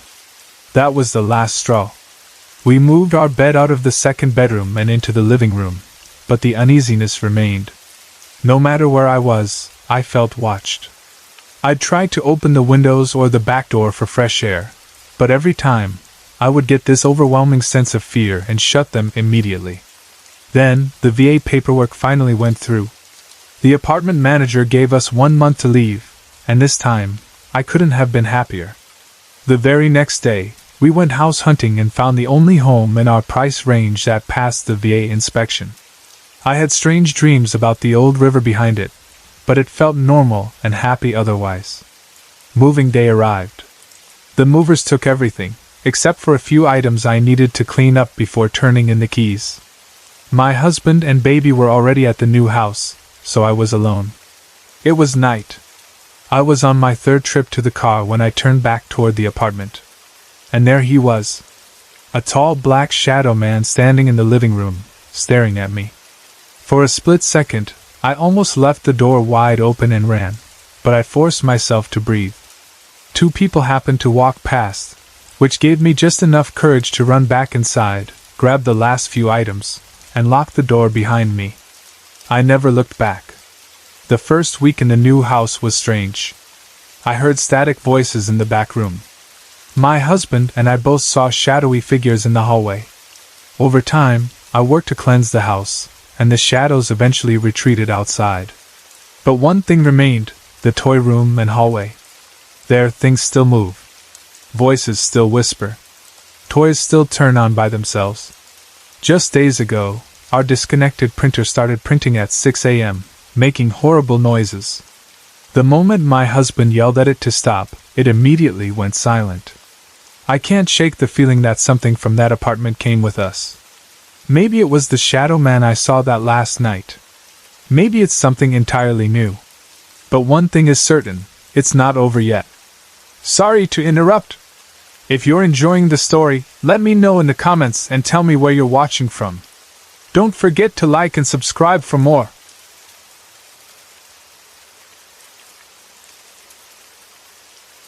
I retired from the U.S. Army in 2008. My last duty station was at Walter Reed Army Medical Center in Washington, D.C.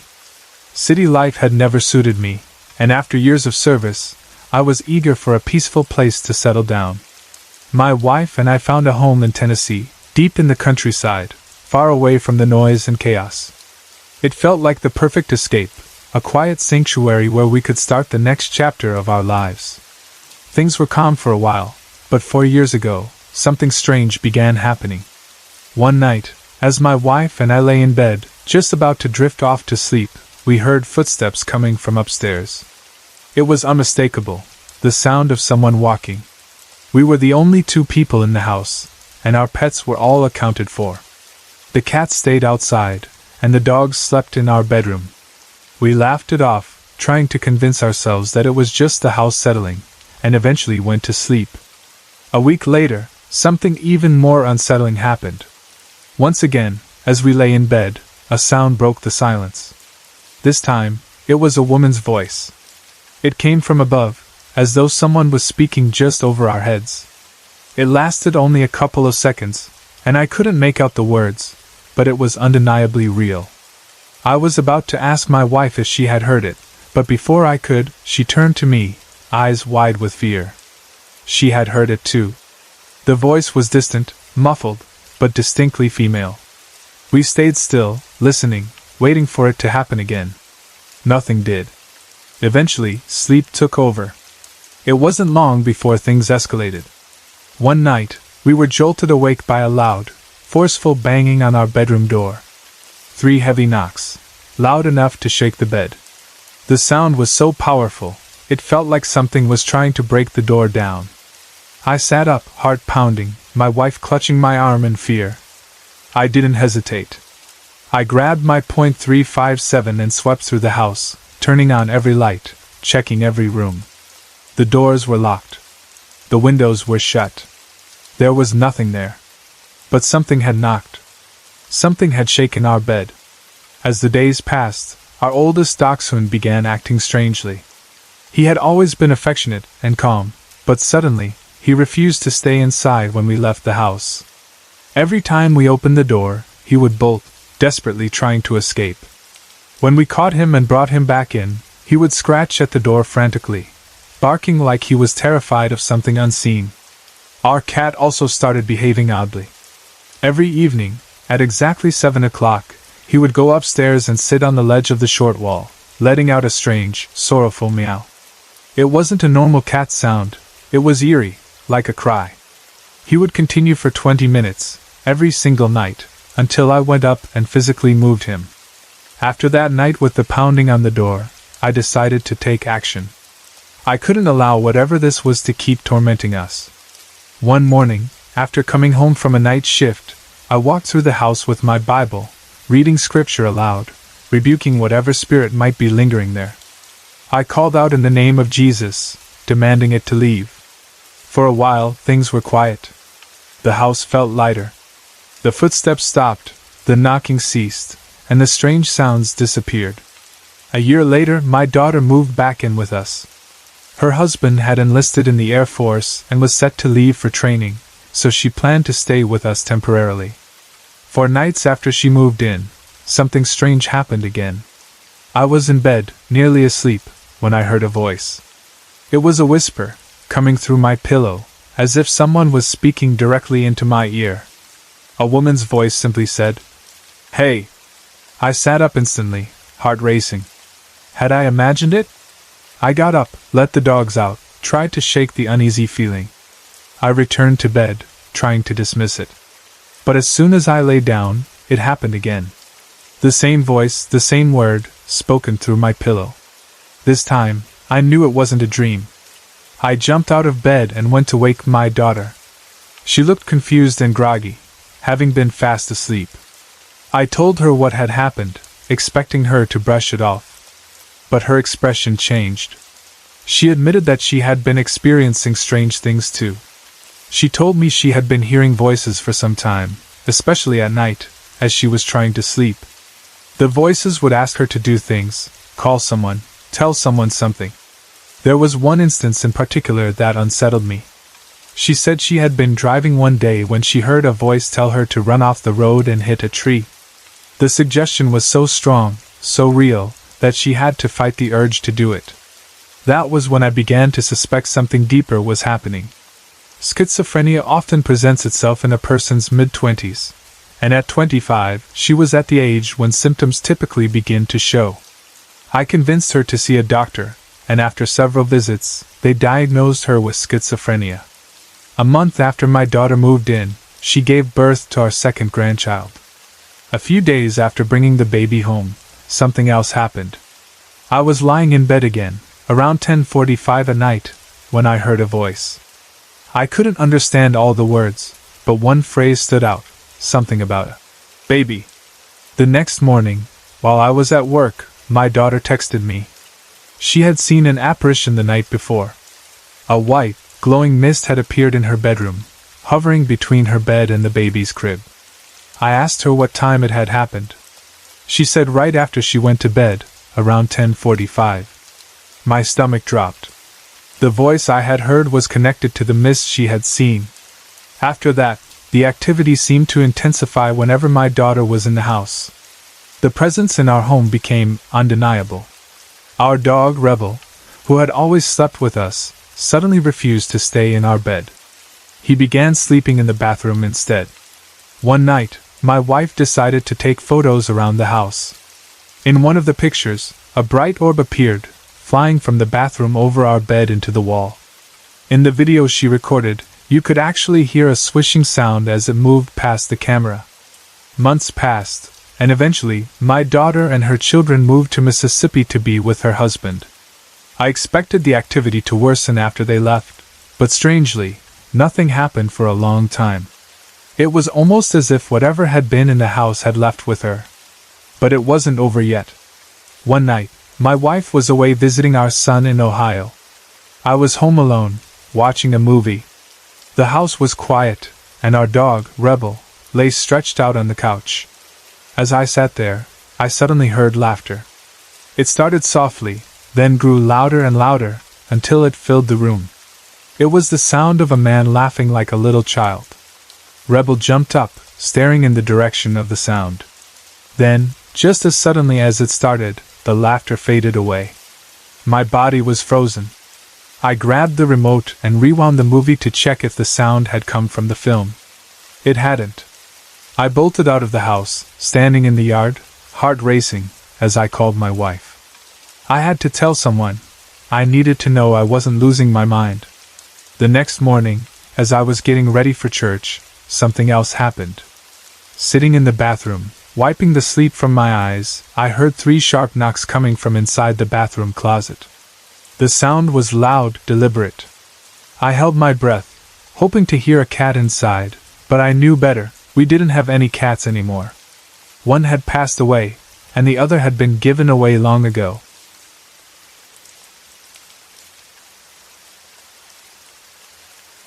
It all started with a simple, soft knock at the front door. I was rocking Lily in the recliner, enjoying the quiet evening, when the sound echoed through the apartment. At first I assumed it was nothing out of the ordinary. I peered through the peephole but saw no one. Opening the door, I looked up and down the hallway, empty. I shook it off, convincing myself it was just my imagination or maybe a kid playing a prank. I put Lily in her bed and grabbed a book, settling in to read. About 2 chapters in, another knock came. This time, I was more cautious. Again I checked the peephole, nothing. I opened the door quickly, expecting to catch someone running away, but the hallway was as still as before. There were no footsteps, no laughter, no sounds of movement. It was unsettling, but I tried not to let it get to me. Locking the door, I busied myself with cleaning, hoping to shake off the unease. As I cleaned the bathroom, something passed by the open doorway leading into the shower room. A shadow, tall and fast-moving. My heart raced. I told myself it was nothing, but deep down, I knew better. Moving quietly, I slipped out the back bathroom door and into my bedroom. I grabbed my dagger from the closet, gripping it tightly as I crept down the hallway. When I reached Lily's door, I heard her scream. "No, bad man! Stop!" Fear surged through me. I burst into the room to find a dark, towering figure standing near her bed. Without thinking, I grabbed Lily and held her close, my voice firm and unwavering. "You are not welcome here. Leave my house!" The presence lingered for a moment before fading, dissolving into the dim room. Shaken but determined, I dressed Lily quickly and rushed out of the apartment. There was only one place I could go. A woman I had known since childhood sold sage and other spiritual tools. I didn't tell her anything about what had happened, but as I was about to leave, she took my hand, her grip firm. "Keep a close eye on this one," she said softly, nodding toward Lily. "She isn't much different from you." Her words sent a shiver down my spine, but I only nodded in return. I went home, performed a thorough cleansing, burning the sage and speaking words of protection into every room. For 2 days, everything was peaceful. The air felt lighter, and I started to believe that whatever had come into my home was finally gone. Then, my brother and his family moved in. They needed a place to stay for a while, and I welcomed them, hoping that the presence of more people would keep whatever this thing was at bay. A month passed, and nothing happened. Then, one night, while everyone else was asleep, I sat in the living room meditating, trying to clear my mind. That's when I felt it. A presence behind me. I turned, expecting to see Sean, but no one was there. Checking Lily's room, I found her sound asleep. My brother and his wife were also in bed. Confused but uneasy, I stepped onto the porch for some fresh air. The night was still, yet I could feel something there, watching. I spoke into the darkness. "Show yourself or leave," I demanded, unwilling to play games. Nothing moved. Nothing responded. But I knew I wasn't alone. Frustrated, I went back inside to distract myself with my book, only to find it missing. I searched everywhere, retracing my steps, but it was gone. I sighed, lighting an incense and playing some music to calm my nerves. When Sean returned home, we talked for a bit before he asked me something that sent chills down my spine. "Were you in the back bathroom last night?" I shook my head. "No, why?" He hesitated, glancing toward the hallway. "I heard someone walk in. The door shut. I thought you were getting Lily a pull-up or something, so I just went back to sleep." The hairs on my arms stood on end. "I'll take care of it," I told him, though I wasn't sure how. The next morning, I woke up feeling different. Something dark pulsed through me, anger, uncontrollable rage. It consumed me, a violent energy that wasn't mine. My mind filled with thoughts of hurting people, flashes of pain and fury racing through me. My hands trembled, my chest tight with adrenaline. This wasn't me. I needed to get a grip. I asked Sean to take Lily to the park, not wanting her anywhere near me while I felt like this. He asked what was wrong, but I had no answer. I just needed time to pull myself together. The rage intensified, transforming into unbearable anxiety. My breathing became erratic, my heart pounding as though something was trying to break free inside me. Then I saw him. The dark figure stood in my living room, fully formed. He was tall with long, wavy hair. His eyes, black voids with no light, no soul. His mouth curled into a cruel smile, studying me like a predator sizing up its prey. The rage inside me flared up again, but I pushed through it, my voice sharp. "Get out of my house! Stay away from my daughter!" He only laughed. I felt his presence move closer, his cold energy pressing against me. Invisible hands wrapped around my throat, squeezing, cutting off my breath. I gasped, clawing at my neck, but my fingers met nothing. "It's you I want," he whispered, his grip tightening. My vision blurred. My body weakened. I fought back. I closed my eyes and focused every ounce of strength I had into creating a force of light, pushing it outward. The pressure around my throat eased slightly, but his voice remained, mocking. "Please keep fighting me. It only makes me stronger. Look at me," he ordered. "Look at me now." I had no choice. I opened my eyes, locking onto his. I gathered the last of my energy, my voice low and unyielding. "Get out." He stepped back, his expression unreadable. "I will be back," he said, his voice a promise. "You cannot escape me." And then he was gone. I collapsed to the floor, drained and shaking.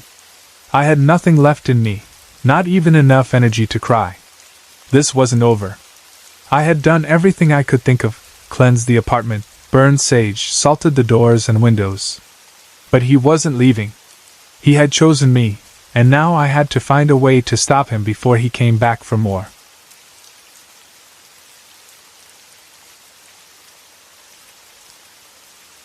When my husband and I moved into our home with our two youngest daughters 10 years ago, we never expected anything out of the ordinary. Our house wasn't old. It was a modular home we had placed on our land. It wasn't the house that seemed to hold something unsettling, but rather the land itself. At first, the strange occurrences were subtle, so small that they were easy to brush off, but over time, they grew more frequent, more intense, and, at times, terrifying. Thankfully, the encounters only happened every few months, but when they did, they left a lasting impression. It started in small ways. My daughters and I, whenever we were alone at night, would feel something unseen getting into bed with us.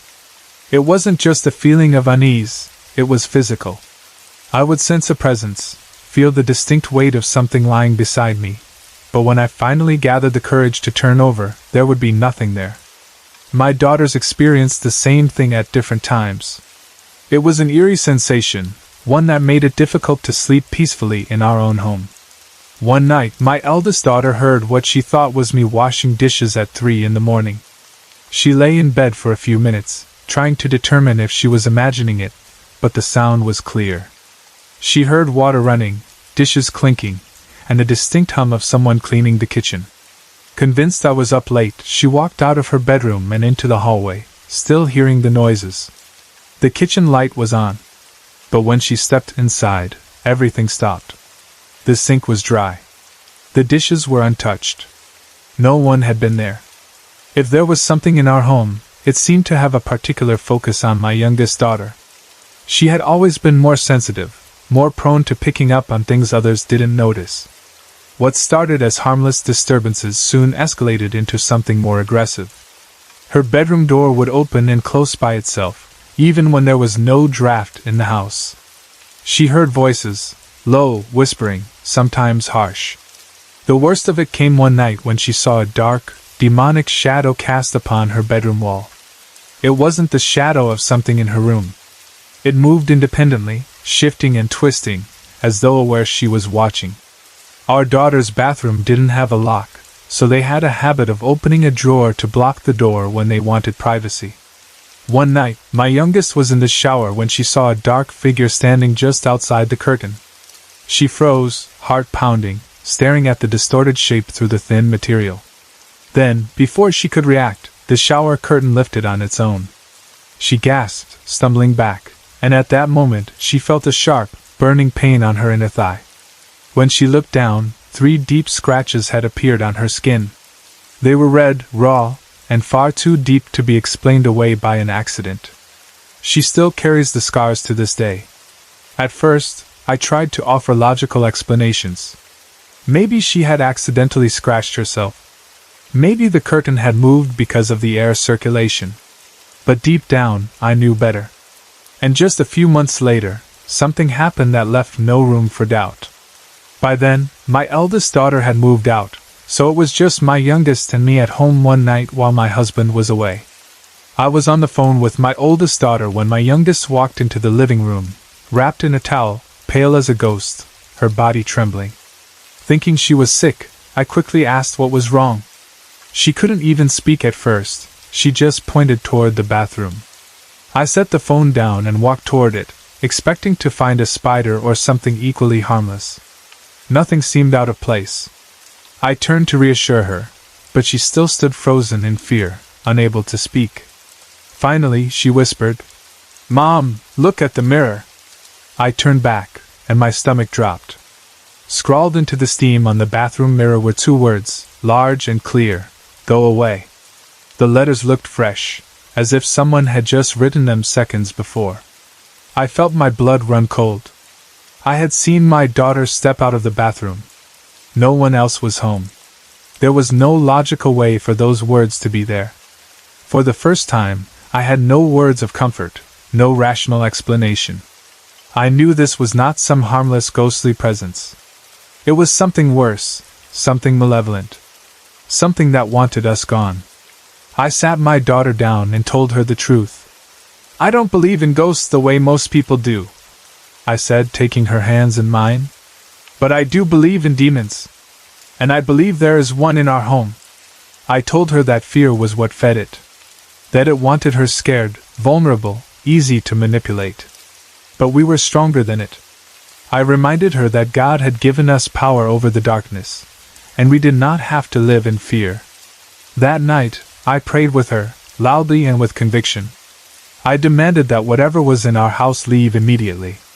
Neither of us wanted to sleep in our rooms that night, so we stayed in the family room together. The air felt thick, tense, as if something was waiting, watching. But I refused to show fear.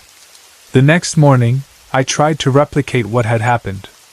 I steamed the mirror, hoping to show my husband the eerie message that had appeared. But no matter what I did, no letters emerged. No faint outline of past writing, no lingering imprint of the words. It was as if they had never been there. And just like that, the occurrences stopped. It has been 3 years since that night. No more scratches. No more voices. No more shadows on the walls or unseen figures slipping into our beds. Whatever it was, whatever its purpose, it left. I don't know why it happened. I don't know what was tied to the land, why it seemed to target my youngest daughter, or if it was ever truly gone. But I do know that fear gave it power, and the moment we refused to be afraid, it lost its grip on our home. And though I don't like to dwell on it, I always wonder, what would have happened if we hadn't stood our ground?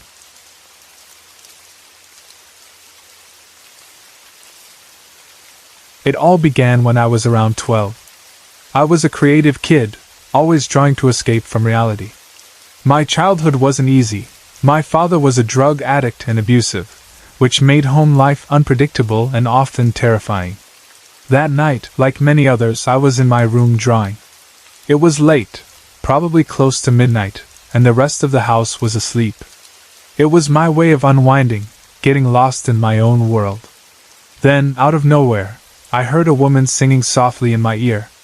The voice was melodic but completely unfamiliar, and the language was one I didn't understand.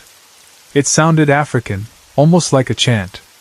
The strangest part was that as I heard her voice, I could picture her in my mind. It wasn't like a dream, but more like a memory of something I'd never experienced. She had dark skin, strong features, and seemed to be swaying as she sang. As soon as the singing stopped, fear gripped me.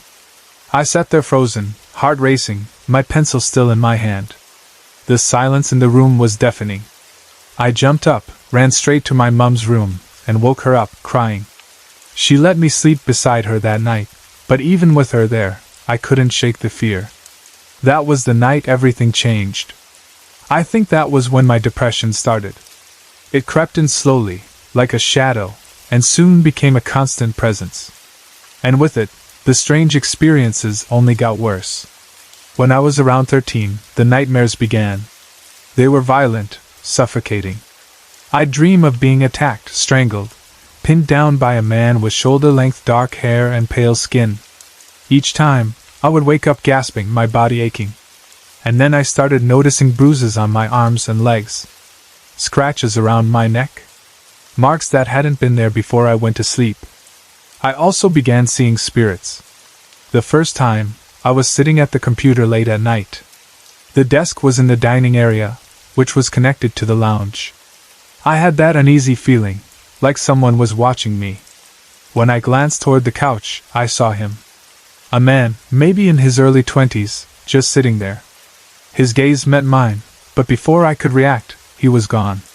I blinked, staring at the empty space where he had been just seconds before. Later that night, my mum saw him too. She woke up and saw a shadow standing in her doorway. At first, she thought it was me, but as she reached for the lamp, the figure disappeared. The next morning, we learned that a man in our neighborhood had passed away during the night. We both had the same thought, was it him, just passing through? As my depression deepened, I stopped going to school regularly. I slept constantly, trying to escape reality. On the rare mornings I did get up, everything felt heavy, like I was moving through thick air. One of those mornings, I forced myself to take a shower before school. I was exhausted, staring at the water swirling down the drain, when I felt it, someone was there. I slowly lifted my head, and my breath caught in my throat. A little girl stood on the other side of the glass. She couldn't have been more than 3 years old, wearing a white dress stained with blood. Half of her face was covered by a small blanket, the kind little kids carry for comfort. She raised a tiny hand and placed it on the glass. I panicked. My mind flooded with images that weren't mine. A busy highway. The rush of cars. The sound of screeching tires. I somehow knew she had died in an accident. I squeezed my eyes shut, too scared to look. When I finally gathered the courage to open them again, she was gone. I grabbed a towel, ran straight to my mom, and told her everything. I wasn't just scared for myself. I was heartbroken for that little girl. After that, things escalated. At night, my parents' double doors would shake violently, as if someone was trying to break in. The alarm clock in their room would turn on and off by itself, the buttons pressing in rapid succession. We brought in a priest to bless the house, hoping it would bring peace. But even he seemed uneasy, especially around me. Maybe it was my black hair and band t-shirts, or maybe he sensed something else. Either way, the blessing didn't help. The girl was still there. One night, I was on the phone with my best friend, the only person who believed me without question. I was in the kitchen, pacing, when I saw movement in the lounge. It was her. She ran, fast, toward the TV and vanished. And then the TV flickered. The channels started changing rapidly until it landed on a children's program. My heart was pounding, but I wasn't afraid. Not of her. I described everything to my friend as it happened. I think she sensed my unease, because she kept talking, keeping me grounded. Not long after we moved. And the girl didn't follow. I don't know if she was tied to the house, the land, or something else entirely. Maybe she just needed someone to know she had been there. That she had existed. That she had mattered. I think about her sometimes. And I wonder, did she ever find peace?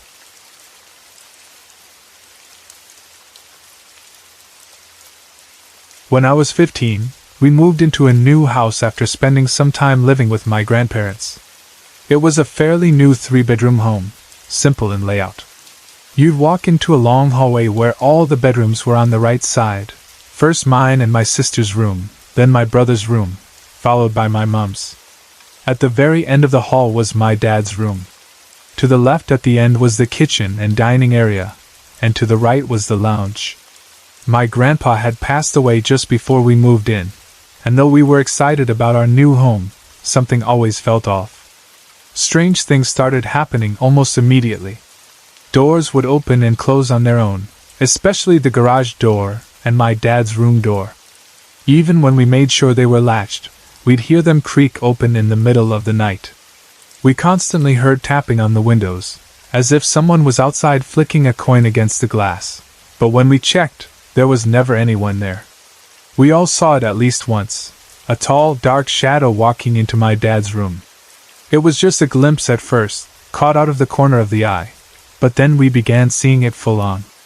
It had a distinct shape, like a person, but with no features, just an overwhelming darkness. My dad was a skeptic, even with everything going on. Maybe he didn't want to believe it. But we all knew something was in that house, and the tension between my parents only made the energy feel heavier. Not long after I turned 16, my mom had enough and kicked my dad out. The house felt different without him there, not better, just tense in a different way. At the time, I had a boyfriend who was staying with us, and with him around, we felt a bit safer. But no matter what, we couldn't shake the feeling of something lurking. Then came the night I will never forget. It was around 8 in the evening. My sister, my boyfriend, and I were in my room while my mum was in the kitchen washing dishes.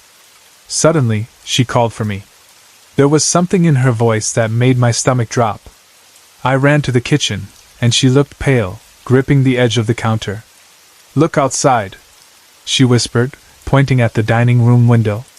I followed her gaze but didn't see anything at first. Then I did. A figure crouched outside, staring into the window. It wasn't human. Its skin was dark, almost leathery, and its head was twisted at an unnatural angle. 2 horns curled from the top of its skull. Its eyes were white, eerily blank except for the small black pupils in the center. And then there was the smile. wide, stretched too far across its face, filled with sharp teeth. I screamed. Mum screamed. We ran down the hall, back to my room, slammed the door, and locked it. My sister and boyfriend stared at us, confused and alarmed, as we tried to catch our breath. We told them what we saw, every terrifying detail. My boyfriend, wanting to prove us wrong or maybe just reassure himself, grabbed a flashlight and went outside. He checked the window, looked around the yard, and came back inside. "There's nothing out there," he said. But my mom and I knew what we saw, and we would never forget it. After about a month, my parents got back together. Things settled down slightly, but the house never felt right. My boyfriend had his own eerie experience not long after. He was walking past my brother's room and saw my youngest brother, Jay, sitting on the floor playing. He casually said, "Hey," and kept walking. When he didn't get a response, he backtracked a few steps and looked again. The room was empty. My brother wasn't there. Shaken, he told me about it, and I knew he had just seen something that many of us had before. My mom and my older brother, S, also had an encounter that made the hair on my arms stand up. My brothers were only 6 and 7 at the time, and because my mom was always overprotective, she had them sleep on a mattress on the floor in her room. One night, my brother S woke up and nudged my mom. "Why is Jay sitting up in front of the TV?" My mom, half asleep, murmured that Jay was lying next to him. But when she opened her eyes, she saw it too, the back of a small boy, sitting right in front of the TV. She looked beside her. Jay was still fast asleep on the mattress. Heart pounding, she told my brother to just go back to sleep, trying to keep them both calm. They didn't move for the rest of the night. That wasn't the only time we saw the boy. My boyfriend swore he had seen the back of Jay when no one was in the room. My mom believed it was the spirit of my brother's twin, the one she had lost due to miscarriage. He always appeared as Jay, always seen from behind, as if too afraid to show his face. Years later, my mom would move to different houses, but every year, around the same month she lost the baby, something would stir. A presence would linger in the air. She never doubted it was him, still there, still waiting.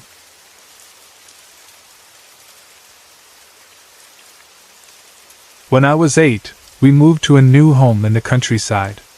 I was thrilled at the idea of living on a farm, surrounded by animals, and the promise from my father that I would finally have my own pony made everything feel like a dream come true. The house itself was charming, painted a soft baby blue with white trim, looking almost like a life-size dollhouse. For 4 years, my life there was simple and happy, going to school, playing outside, and spending my days with the animals. I never noticed anything unusual. That changed on the day of my 12th birthday. My parents threw me a small tea party, complete with cakes and decorations fit for a princess. My father, wanting to make it special, had gone into the basement and brought out an old tea set, something that looked straight out of the Victorian era. The fine china, decorated with delicate floral patterns, seemed almost too beautiful to use. I was enchanted by it, sipping primly alongside my 3 closest friends, pretending we were royalty. It was during the party that I first saw something strange. Out of the corner of my eye, a shadow flickered past, a figure, the shape of a woman. It happened so quickly that I brushed it off, assuming it was just my imagination. The night went on, full of laughter and excitement, and soon my friends had left, and I was sent off to bed. As I carried my presents upstairs, I heard a soft knock at my bedroom door. Expecting my mother or father, I rushed to open it, only to find the hallway completely empty, the lights still off. I hesitated for a moment, staring into the darkness, before shrugging it off. Maybe I had imagined it. I went back to my room, opened my presents, and eventually fell asleep. The next morning, I woke up with a sharp pain in my foot. Sitting up in bed, I saw that I had stepped on something, shattered porcelain pieces scattered across the floor. My heart pounded as I realized what it was. A china teacup, identical to the ones from my birthday party, filled with lukewarm tea before it had broken. I had no idea how it got there. My mother, Upon hearing my startled cry, rushed in and carefully plucked the small shards from my foot with tweezers, wrapping it in a bandage. She told me I must have brought some tea up to my room and forgotten about it. I nodded, trying to accept her explanation, but something felt wrong. Later that day, my mother had to leave to take care of something with my aunt, so she arranged for our neighbor's teenage daughter, Josie, to watch me for a few hours. Josie was fun and easygoing, and we spent most of the afternoon watching TV. After a while, she excused herself to use the bathroom. I waited. 10 minutes passed, then 20. I started to feel uneasy. When Josie finally emerged, she looked pale, her eyes wide with fear. She grabbed my arm and whispered, "Did you know there's a lady in your house?" My stomach dropped. I shook my head. She didn't ask any more questions. She simply took me by the hand and led me to her house, refusing to go back to mine.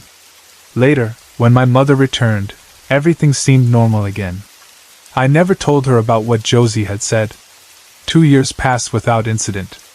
I convinced myself that whatever had happened before was just childhood imagination, strange coincidences, nothing to be scared of. But then, one night, I woke up abruptly. Something felt wrong. A deep, unsettling feeling crept over me as I stared at the crack under my bedroom door. I was certain, absolutely certain, that someone was standing just outside, watching me. Then, without warning, an image flashed through my mind. A woman, tall, thin, dressed in a shapeless white gown with a nurse's cap on her head. In her left hand she held a teacup filled with orange liquid. Her other hand was clenched into a tight fist. I squeezed my eyes shut, my body frozen in fear. When I finally drifted back to sleep, I woke up the next morning exhausted and uneasy. At breakfast, my father made an announcement. He had accepted a new job, and we would be moving in 2 months. Relief flooded me. Maybe whatever was in this house wouldn't follow us. The day we were set to leave, my mother sent me to the basement to fetch an old picnic blanket she had forgotten. I hesitated but went down, eager to get out of the house as soon as possible. As I picked up the blanket, something small and round caught my eye. A photograph. The image inside the circular frame sent a chill down my spine. It was the woman from my vision. The same hollow cheeks, the same stern expression, the same nurse's hat. I stood there, gripping the blanket, my breath caught in my throat. Who was she? Why was she here? And what was her connection to the tea set? I never got my answers. As we pulled away from the house, I turned around for one last look. My heart stopped. There, standing on the front porch, was the woman. She didn't move, didn't try to stop us, didn't appear angry or sad. She simply stood there, wearing a thin, eerie smile, her hands slowly waving goodbye. To this day, I still wonder about that house. About her. I kept a diary of everything that happened, documenting every strange occurrence, every odd detail. But even with all those notes, I never uncovered the truth. Was she tied to the tea set? Had she lived there before? Was she trying to warn me, or was she the reason I felt so afraid?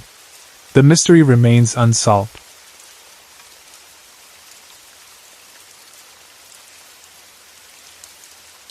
When someone passes away in our family, we follow the traditional Hindu rituals of cremation. The ashes, along with some remains, are collected in a vessel and kept outside, tied to a tree, for 9 to 10 days. On the 11th day, the final rituals are performed, and the ashes are immersed in a sacred body of water. Only after this is the house blessed, marking the end of the mourning period. There are strict instructions regarding this vessel. It cannot touch the ground, and the person carrying it must eat only fruits during this period. I never fully understood why, but I followed everything as instructed. My father was a deeply religious man, devoted to temple visits and spiritual journeys. There were certain places he had always wished to visit, but life didn't give him the opportunity. One of those places was Narsobawadi, a temple town in Karnataka, India, well known for conducting final rites and rituals. When my mother suggested that we should take his ashes there, it felt like the right thing to do. It was a 5-hour drive, about 230 kilometers from our hometown, and since I was the one performing the rituals, I had to carry the vessel the entire time. We planned to leave on the 10th evening, reach Narsobawadi by night, stay at a rest house, perform the rituals in the morning, and return home by evening for the house blessing. Everything went as planned. We arrived at night, and since it was already dinner time, my uncle and cousin went to eat at a nearby restaurant. I, however, had to stay in the car because I couldn't put the vessel down. To pass the time, I played music on my phone and absent-mindedly looked around. That's when I noticed someone standing at a distance. It was hard to make out his features under the faint streetlight, but he had a shadowy form. He was standing still, facing downward, almost as if he were looking at the ground. I tried to figure out what he was doing, but nothing made sense. Before I could think too much about it, my uncle and cousin returned, and we left for our room.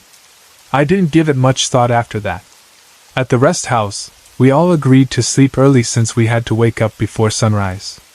I couldn't place the vessel down, so I decided to stay up, sitting on a rocking chair, trying to keep myself awake. But as the night grew deeper, exhaustion took over. When I opened my eyes again, it was around 2:45 a.m. It had started raining. I stood up and walked to the window, watching the raindrops hit the ground. And then I saw him again. This time, I could see him a little more clearly.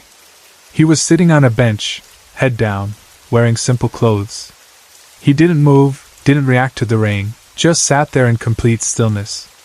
A cold fear crept up my spine. Something about him felt unnatural. But strangely, I didn't panic. I wrapped myself in a blanket, sat back on the chair, and prayed for morning to come. I didn't have the courage to look at him again. At sunrise, around 6, we left for the final ritual. The priest guided me through the process, and for nearly 4 hours, I performed every step as instructed. Toward the end, he handed me flowers, ritual items, and the vessel, instructing me to go to the river, take a dip, and immerse everything in the water. As I walked towards the river, an overwhelming wave of emotions hit me. This was the last physical connection I had with my father. Letting go of his ashes meant truly saying goodbye. With tears in my eyes, I stepped into the river, took a dip, and prepared to immerse everything. That's when I saw him again. He stood by the riverbank, his head still down, unmoving. My body froze. I wanted to finish quickly and leave, but my hands trembled as I tried to open the vessel. No matter how hard I tried, the lid wouldn't come off. Panic surged inside me, the fear of his presence, and the urgency to complete the ritual. With great effort, I finally managed to open the vessel. As I poured the ashes into the river, I looked up at the shadowy figure. He was gone. I scanned the area, looking for any sign of him, but he had vanished completely. A deep sense of relief and finality washed over me. I calmed myself, whispered a prayer for my father, and completed the immersion. That was the last time I ever saw that shadowy figure. It has been 3 years now, and I have never spoken about this experience to anyone. I still wonder who or what it was. Was it someone connected to the land? A restless soul? Or was it something else entirely, drawn to the ritual? I may never know.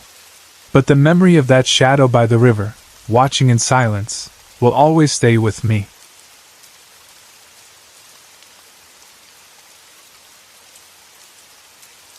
That night, just like every other, I followed my usual routine, checking all the doors, ensuring the windows were shut, and turning off the lights before heading to bed. My Victorian home had its quirks, the kind that old houses tend to have. The occasional creak in the floorboards, the wind rattling against the glass panes. I was used to all of it, so nothing about that night felt unusual. It was around 11 p.m. when I settled into bed, the sheets pulled up to my chin as I tried to drift off to sleep. But just as I began to relax, I heard a voice. A deep, male voice from the right side of my bed. "Hey! Get up!" I froze. My entire body tensed beneath the blankets. My breath hitched as my mind scrambled to process what I had just heard. My room was empty. I was completely alone. Telling myself I must have imagined it, I forced my eyes shut. Maybe it was just my subconscious playing tricks on me, a fragment of a dream blending into reality. Then, louder, more urgent, right into my right ear. "You need to get up right now! Go to the bathroom and look out the window! Hurry up!" The voice was so commanding, so forceful, that my body reacted before my brain could even catch up. I shot up from bed, my heart hammering against my ribs. A cold sweat coated my skin as I sat there, gripping the edge of my mattress. I didn't know what to do next. Should I run? Hide? Call someone? But the voice had been specific. The bathroom window. I swallowed my fear and forced myself to move. Every step felt like I was walking on eggshells, the house pressing in around me with an eerie stillness. I reached the bathroom, shutting the door behind me before slowly raising the blinds. My bathroom window had a clear view of my neighbor Charlie's kitchen. At first, nothing seemed out of the ordinary. But then movement. A shadow. There, on the floor of Charlie's kitchen, was a man, crawling on all fours like some kind of predator. My stomach twisted into a knot. Before I could even process what I was seeing, the intruder turned on a flashlight, illuminating his face for a brief, terrifying moment. His eyes met mine. I screamed. The burglar jolted at the sound, scrambling to his feet and instantly killing the flashlight. Within seconds, he vanished into the darkness of Charlie's house. Panic surged through me. My legs felt like jelly, but I forced myself to move, running full speed into my kitchen. My hands shook violently as I grabbed my phone, my breath coming out in short, gasping bursts. OSHT! OSHT! OSH*T! It was all I could manage to say as I fumbled to dial Charlie's number. My fingers slipped over the buttons, but after what felt like an eternity, I heard the line connect. Charlie answered after 2 rings. "Charlie! Someone broke into your house. He's in your kitchen. Come home right now." The sound of screeching tires echoed down the street just minutes later. Charlie and 2 other men jumped out of his car and stormed into his house, their footsteps heavy and fast. I waited anxiously, my heart still in my throat. When they emerged, the back door was wide open. But nothing had been taken. Not a single item was missing. Charlie walked over to my house afterward, still catching his breath. He thanked me for keeping an eye on his place, but I wasn't done talking. "You're probably going to think I'm completely crazy." I started, shaking my head. "But I need to tell you exactly what happened tonight. Whether you believe me or not is up to you." I described everything, the voice, the urgency, how it practically commanded me to check the bathroom window at that exact moment. I expected him to laugh, to tell me I must have imagined it in my sleep-deprived state. Instead, Charlie grinned. "I see you've met our resident ghost," he said casually. "He protects my house and my family, so it must have been his voice you heard warning you about what was happening." I blinked, my mouth hanging open in stunned silence. I had been expecting disbelief, skepticism. But instead I got confirmation. A ghost, a presence, had actively intervened to warn me, to protect Charlie's home. Even now, I can't explain it. I don't know who that voice belonged to or why it helped me that night. But I do know one thing. It wasn't just in my head.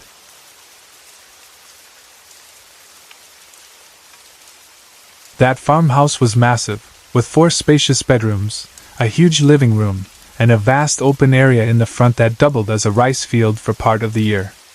It stood alone, miles away from the nearest signs of civilization, with no neighboring houses or people for at least 5 or 6 kilometers.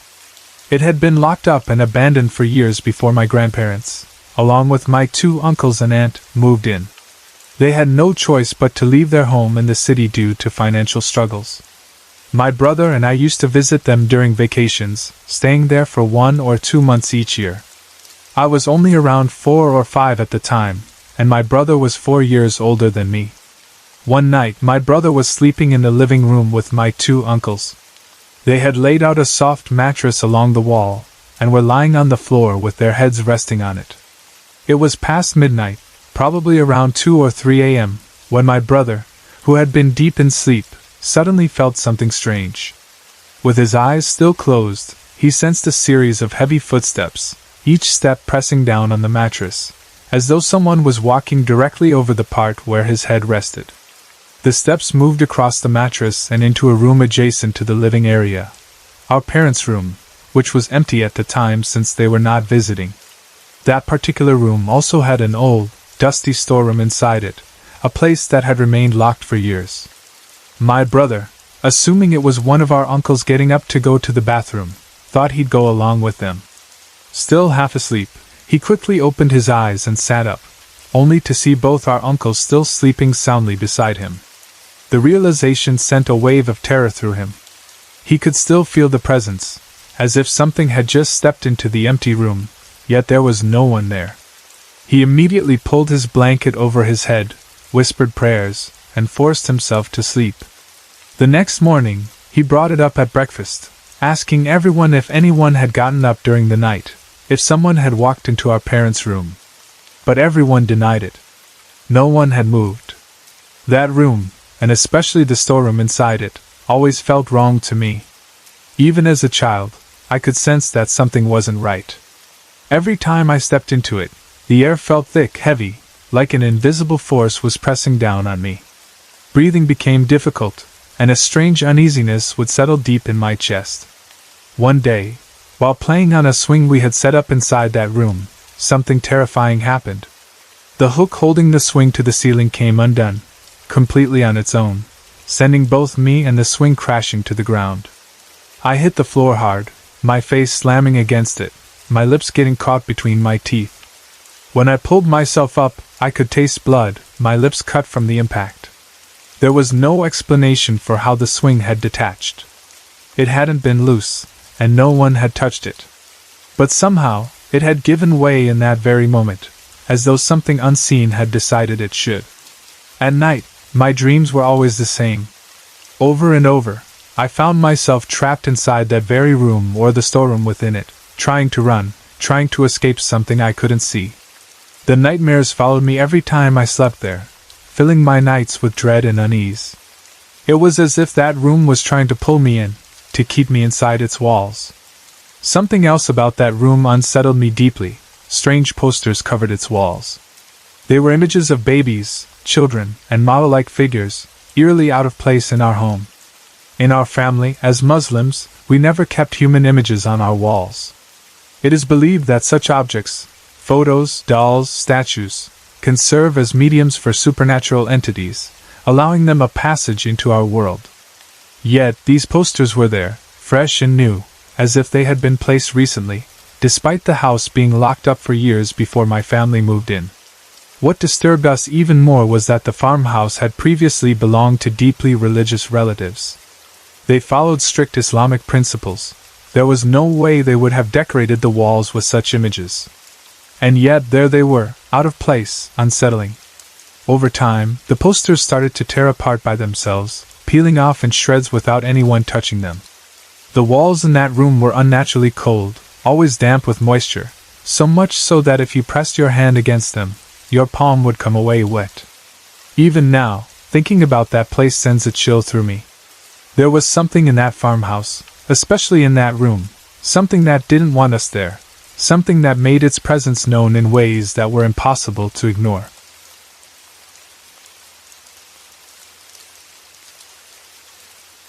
In 2008, my nephew had just turned 6. About 2 weeks after his birthday, on the night of August 1st, something strange happened. That night, I left my bedroom door open so my daughter, who was also my niece, could come and go as she pleased, choosing to sleep either with me or my mother, her grandmother. As always, we left the kitchen light on, casting a dim glow into the living room, which was right outside my bedroom. To the right was the kitchen, and beyond that, the dining area and the front door. I was lying in bed with my eyes closed, trying to drift off to sleep, when I suddenly heard the sound of small footsteps pacing in circles in the living room. I glanced at my alarm clock. It was exactly 4:09 a.m. Then, through the dim light from the kitchen, I saw a shadow move across my doorway. I stayed still, peering into the living room. A few moments later, I saw my nephew walking slowly toward the dining area, his movements oddly stiff and unnatural. I got up and tiptoed to the doorway, watching as he made his way to the front door. He reached for the handle, opened it, but didn't step outside. Instead, he just stood there, motionless, staring into the night. 38 long minutes passed. He didn't move, didn't say a word. Then, suddenly, he turned his head toward me, his gaze locking onto my doorway. At that moment, he collapsed to the floor and began crying hysterically, his wails piercing through the silence. I rushed to him, scooping him up in my arms, rocking him gently until he calmed down and fell asleep. My parents came running out of their room, their faces filled with concern. I told them he had been sleepwalking, though deep down, I knew something wasn't right. The next night, I had him sleep with me. Sometime in the early hours, I reached out to wrap my arms around him, but my hands met empty space. He was gone. Panicked, I got up and hurried into the living room. The front door was wide open. It was 3:38 a.m. As I went to close it, I heard soft footsteps behind me. Turning around, I saw him standing there. He was staring at nothing, his face completely blank. Without waking him, I took his hand and gently led him back to bed.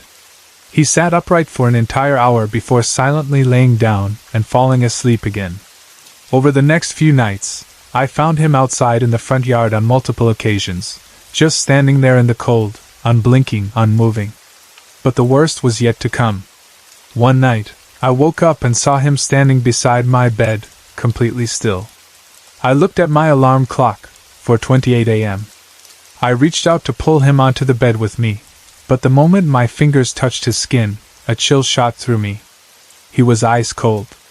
He turned his head to look at me, and my breath caught in my throat. His eyes were completely black. No whites, no pupils, just endless darkness. My heart pounded as he slowly curled his lips into a sinister smile, revealing a set of sharp, pointed teeth. Something about him was all wrong. This was not my nephew. He jumped onto the bed in a single, unnatural leap, crouching like an animal, his body eerily still except for his slow, deliberate breathing. He didn't blink. He just watched me. Terrified, I backed away. He followed my every movement with those empty, soulless eyes. Then he grinned wider, shifting into a pouncing position like a predator ready to strike. My hands trembled as I whispered his name, hoping to wake him, hoping to bring him back. But he just tilted his head, still grinning, and let out a low, guttural hiss. I pressed myself against the dresser, shaking, tears streaming down my face. I didn't know what to do. Then, in a desperate attempt, I reached out and touched him, pulling him into my arms. For a moment he resisted, his body unnaturally stiff. But then, something changed. He let out a sharp breath, and suddenly, his body relaxed. His small arms wrapped around me, his warmth returning. His breathing steadied. "Mommy! Auntie, why are you crying?" he asked, his voice soft, confused. I looked up, and his eyes were back to normal, his familiar, innocent brown eyes. He was himself again. Relief flooded me as I hugged him tightly. He snuggled into my arms and whispered, "Why are we on the floor?" I let out a shaky laugh, brushing his hair back. "Let's go back to bed," I whispered. We climbed onto the mattress, and I held him close, afraid to let go. Just as I was about to fall asleep, he whispered one last thing into my ear. "I love you, Mommy." I still don't know what happened to him during those nights. I don't know if he was sleepwalking, possessed, or if something dark had tried to take him from me. But I do know one thing, it wasn't just sleepwalking. And whatever it was, I never wanted to see it again. Sorry to interrupt. If you're enjoying the story, let me know in the comments and tell me where you're watching from. Don't forget to like and subscribe for more. Back in 1982 or 1983, when I was in my early 20s, I was living at my parents' house, working part-time as an office clerk while attending the University of Southern Mississippi full-time. The drive to campus was exactly an hour, so I had a routine of waking up early on weekdays to make the trip. Most weekends, however, were spent with my party friends, often crashing at someone's house and turning the entire weekend into one long party. This particular experience happened on a weekday morning, just as the first faint light of dawn was creeping in. I think it was a Tuesday, though that detail isn't particularly important. I was deep in sleep when a noise entered my dream, something that, in my dream state, I mistook for a chicken outside my window. We didn't have chickens, but in the muddled logic of a half-conscious mind, that was my first attempt at making sense of the sound. The noise persisted, though, and my mind kept working at it. As I started waking up slightly, I realized that it wasn't a chicken at all. But then, what was it? I was still groggy, my body heavy with sleep, but I was beginning to register the sound more clearly. It was coming from inside my room. Specifically, it was right next to my bed, by my nightstand. At this point, I was caught somewhere between dreaming and waking. The sound continued, something metallic, like keys being picked up and dropped. I estimate that about 15 to 20 seconds had passed since I first heard the noise in my dream and started waking up enough to process it. As I slowly opened my eyes, still feeling drowsy, I saw a figure hunched over my nightstand, fiddling with my keys and coins. My immediate thought was that it was my mom, coming in to wake me up for school as she did every morning. But even in my half-asleep state, I knew that didn't make sense. This figure was male. That realization made my heart pound a little harder, but I still wasn't alarmed. My next thought was that maybe it was one of my friends playing a prank on me. After all, we partied together often, and it wouldn't have been impossible for someone to sneak in and mess with my stuff. But then the reality hit. This was a weekday morning, not a weekend. My friends weren't here. No one should be in my room. The shock hit me like a jolt of electricity, and within seconds, I bolted upright in bed and let out a yell. The figure, which had been hunched over my nightstand, immediately straightened up and snapped its head toward me. It was a man, maybe in his mid to late 20s, with shoulder-length, stringy dirty blonde hair and rough, acne-scarred skin. His clothes were casual and well-worn, slacks and some kind of slouchy shirt, nothing old-fashioned or out of place for the time period. We locked eyes. He looked startled, just as shocked as I was. And then, right before my eyes, he started to fade. It wasn't instant.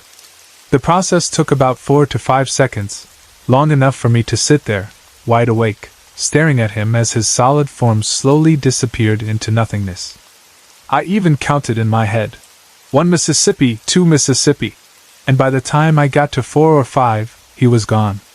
It had taken about 5 seconds from the moment I first opened my eyes to the moment I screamed. Adding that to the time I spent hearing the noise while dreaming, the entire experience lasted roughly 25 to 35 seconds. That's a long time to witness something, long enough to be absolutely certain that what I saw was real. That room had been my bedroom for many years, and even though my parents had built the house themselves, meaning there were no prior occupants, I never felt fully comfortable sleeping there after that. For years I either kept a light on or had my dog sleep in the room with me. This was only the second unexplained thing to happen to me in that house.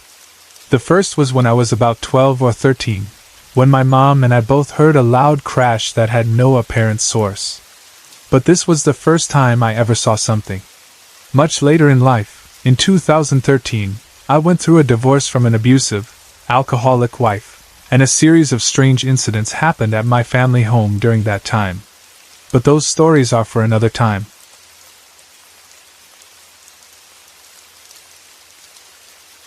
Back in 2004, I had drifted away from my Christian faith and had immersed myself in a form of Gnostic paganism. For about 3 years, I had been deeply involved in studying and practicing ritual magic, becoming well-versed in the supernatural and honing my skills in spiritual workings.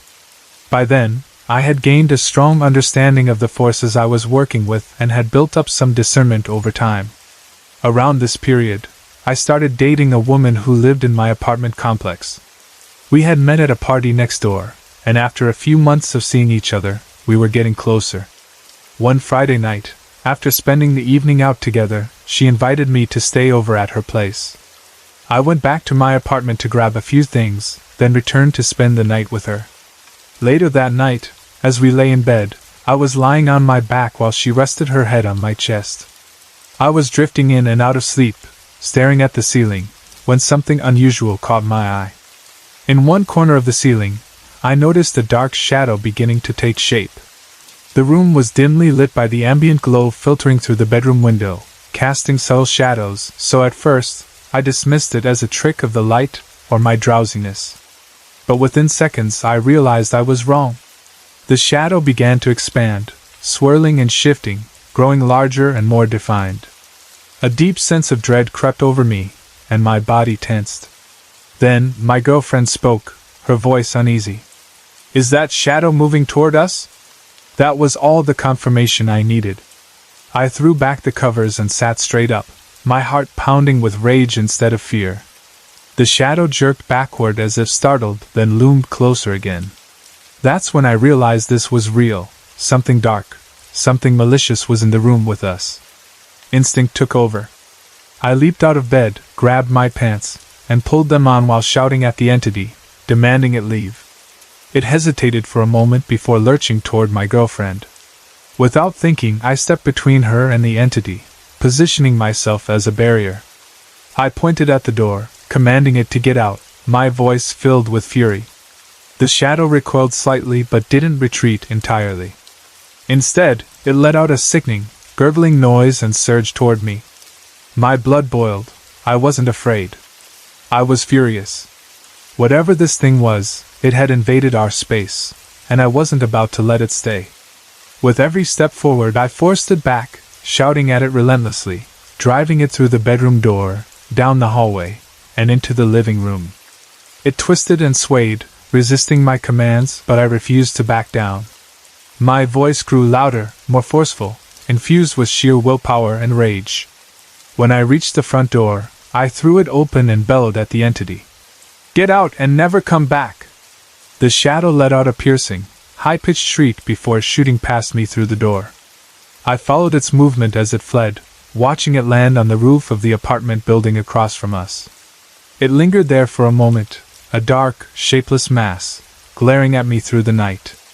Then, in a flicker of movement, I saw them, two burning red eyes flashing within the darkness. I stood in the doorway, fists clenched, locking eyes with whatever it was, refusing to show fear. It stared back at me for a long moment before finally vanishing into the night. The second it was gone, I turned to my girlfriend, who was visibly shaken. Without hesitation, we left her apartment and went to my place, which I had previously blessed and warded for protection. There, we spent the rest of the night in peace. The next morning, after making sure she was okay, we returned to her apartment. I performed a cleansing and blessing over the space, ensuring that whatever had entered her home wouldn't return. From that day forward, she never had another encounter in that apartment. Even though I had dealt with the supernatural before, this was one of the most aggressive experiences I had ever faced. To this day, I believe that whatever that entity was, it was not just a simple spirit, it was something much darker.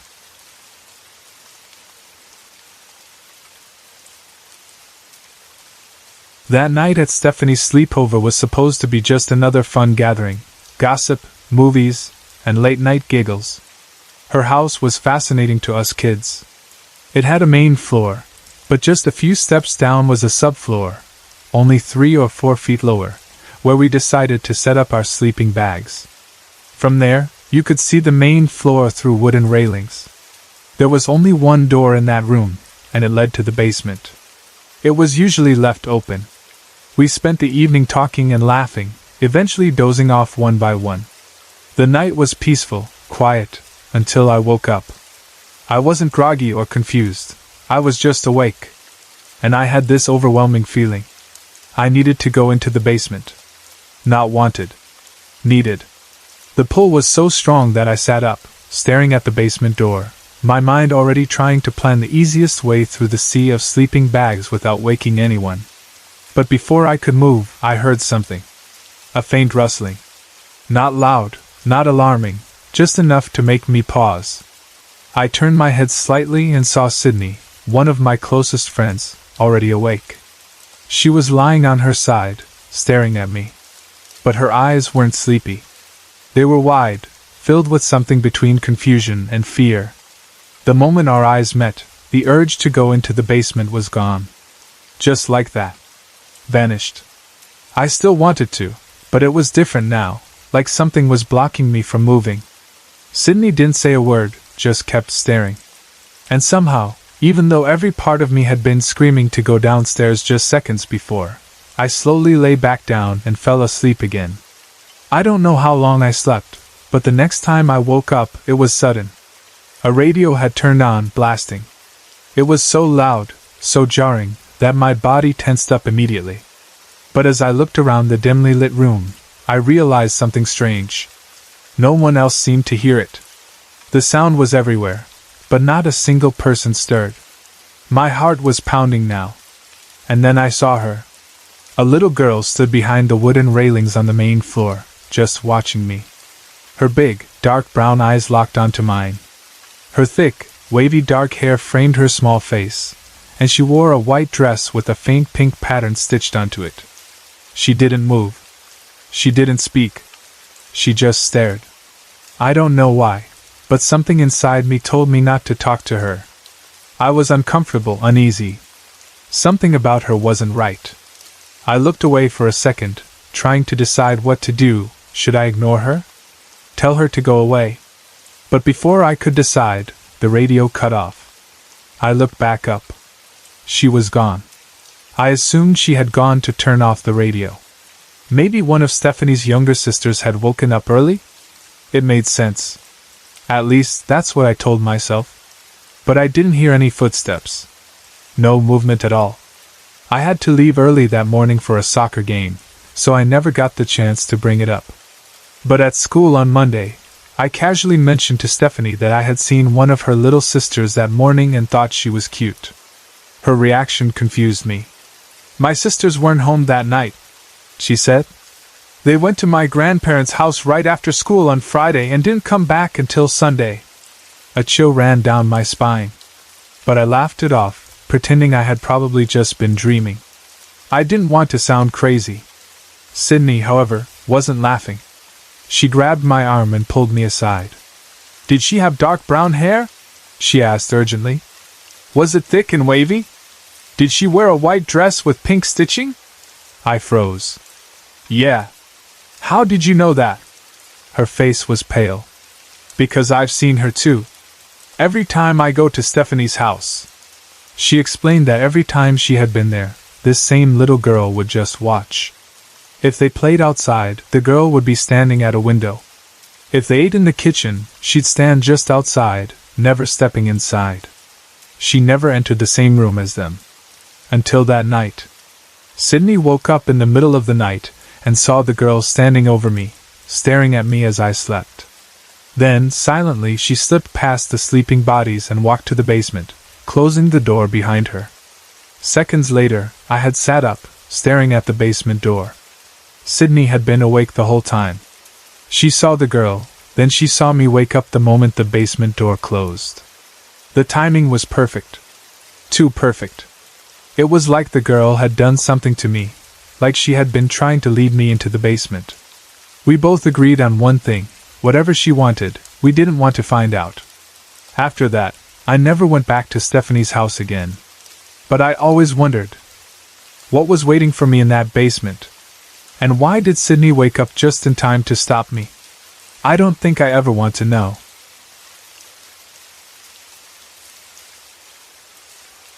It was the summer of 2011, during my vacation, when my cousin Aishwarya and her parents came to stay with us for 2 weeks. Aishwarya and I were inseparable, spending our days playing, going on outings, and talking about everything. However, she had always been terrified of anything related to ghosts, and avoided any talk about the paranormal. One thing she particularly disliked about my room was the window, because from there, she could see the cemetery near our house. Despite her fear, she trusted me and often convinced me to fulfill her wishes, no matter how ridiculous they were. That evening, we were talking when she suddenly craved a chocolate pastry from a nearby shop. The shop wasn't far, but the road leading to it had the exit gate of the cemetery adjacent to it. She knew I wouldn't refuse, and as expected I agreed. As we walked past the cemetery's exit gate, Aishwarya averted her gaze, trying not to look inside. But then, unexpectedly, she turned to me and asked, Aga, apin jaicha ka cemetery mata? Should we go inside the cemetery? Her sudden interest shocked me. She had always been afraid of this place, so why now? I hesitated before replying. Jauya naki, pan natar kadatari. Sure, but some other time. She nodded, and we moved on to get her pastry. But the thought of the cemetery lingered in our minds. Back home, as the sun was still up, we decided to ask our parents for permission to visit the cemetery, just for a little while. Unsurprisingly, they refused. But the temptation of the forbidden had now planted itself in our minds. The next afternoon, we came up with a plan. We would lie to our parents, tell them we were going to visit a friend, and sneak into the cemetery instead. Our parents agreed to let us go, unaware of our real destination. At exactly 3 p.m., we reached the exit gate of the cemetery. The gate was slightly open, one door shut, the other just enough ajar to let someone slip in. Just as we were about to enter, a small girl appeared out of nowhere, standing between the two doors, blocking our path. She was young, her face serious, and she looked directly at us. Nahi mat jail. No. Don't go. Her voice was small but firm. We tried to reason with her, but she refused to move. Determined, we gently pushed her aside and stepped inside. The cemetery was nothing like what we had imagined. It was peaceful, full of lush trees, with cool air and the soft chirping of birds. Aishwarya, who had always hated this place, now seemed completely at ease, even happy. We wandered around for about 30 minutes until the watchman spotted us. Ja Adagari, Kubvel Thamblat. Go home now, you've been here too long.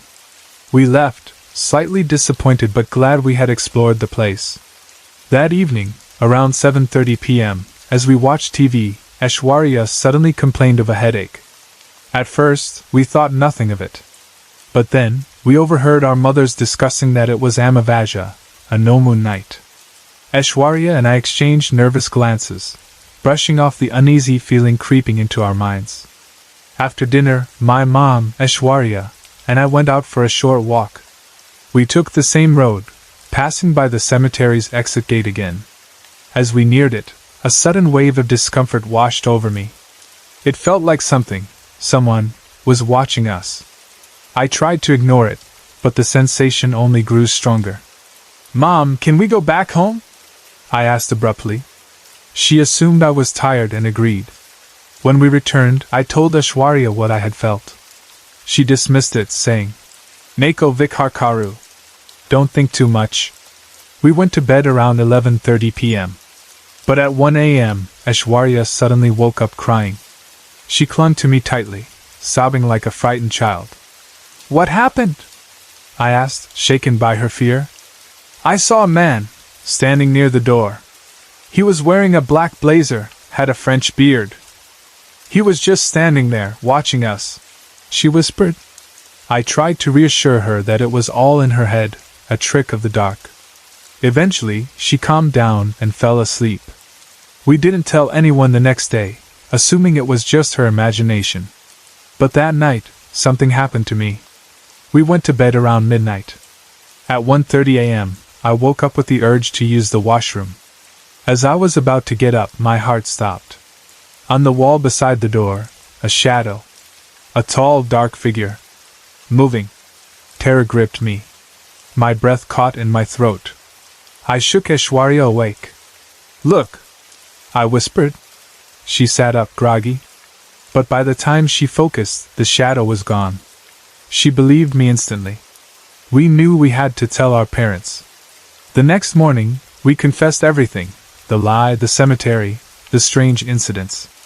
Our parents were furious, but they were also deeply concerned. My mother and Aishwarya's mom took us to a spiritual place nearby, where a priest performed rituals to rid people of spirits. Without us even mentioning our visit to the cemetery, the priest immediately sensed something was wrong. He handed both of us 8 or 9 small black dolls and told us to hold them. Close your eyes, he instructed. Take the Lord's name and ask for forgiveness. As soon as our hands touched the dolls, a strange heaviness settled on our heads. We felt suffocated, like the air had thickened around us. Our bodies became uneasy, but we followed his instructions. When we opened our eyes, the priest was still sitting with his eyes closed. Then, he slowly looked at us and revealed what had happened. You entered the cemetery on Amavaja, he said. As you walked through the paths, you unknowingly crossed the spirit's path. It angered him. That's why he followed you home. Aishwarya and I exchanged horrified looks. The priest gave us ash to apply on our foreheads and assured us that we were now safe. From that day, we never attempted anything like that again. We had learned our lesson the hard way. Some places are not meant to be disturbed.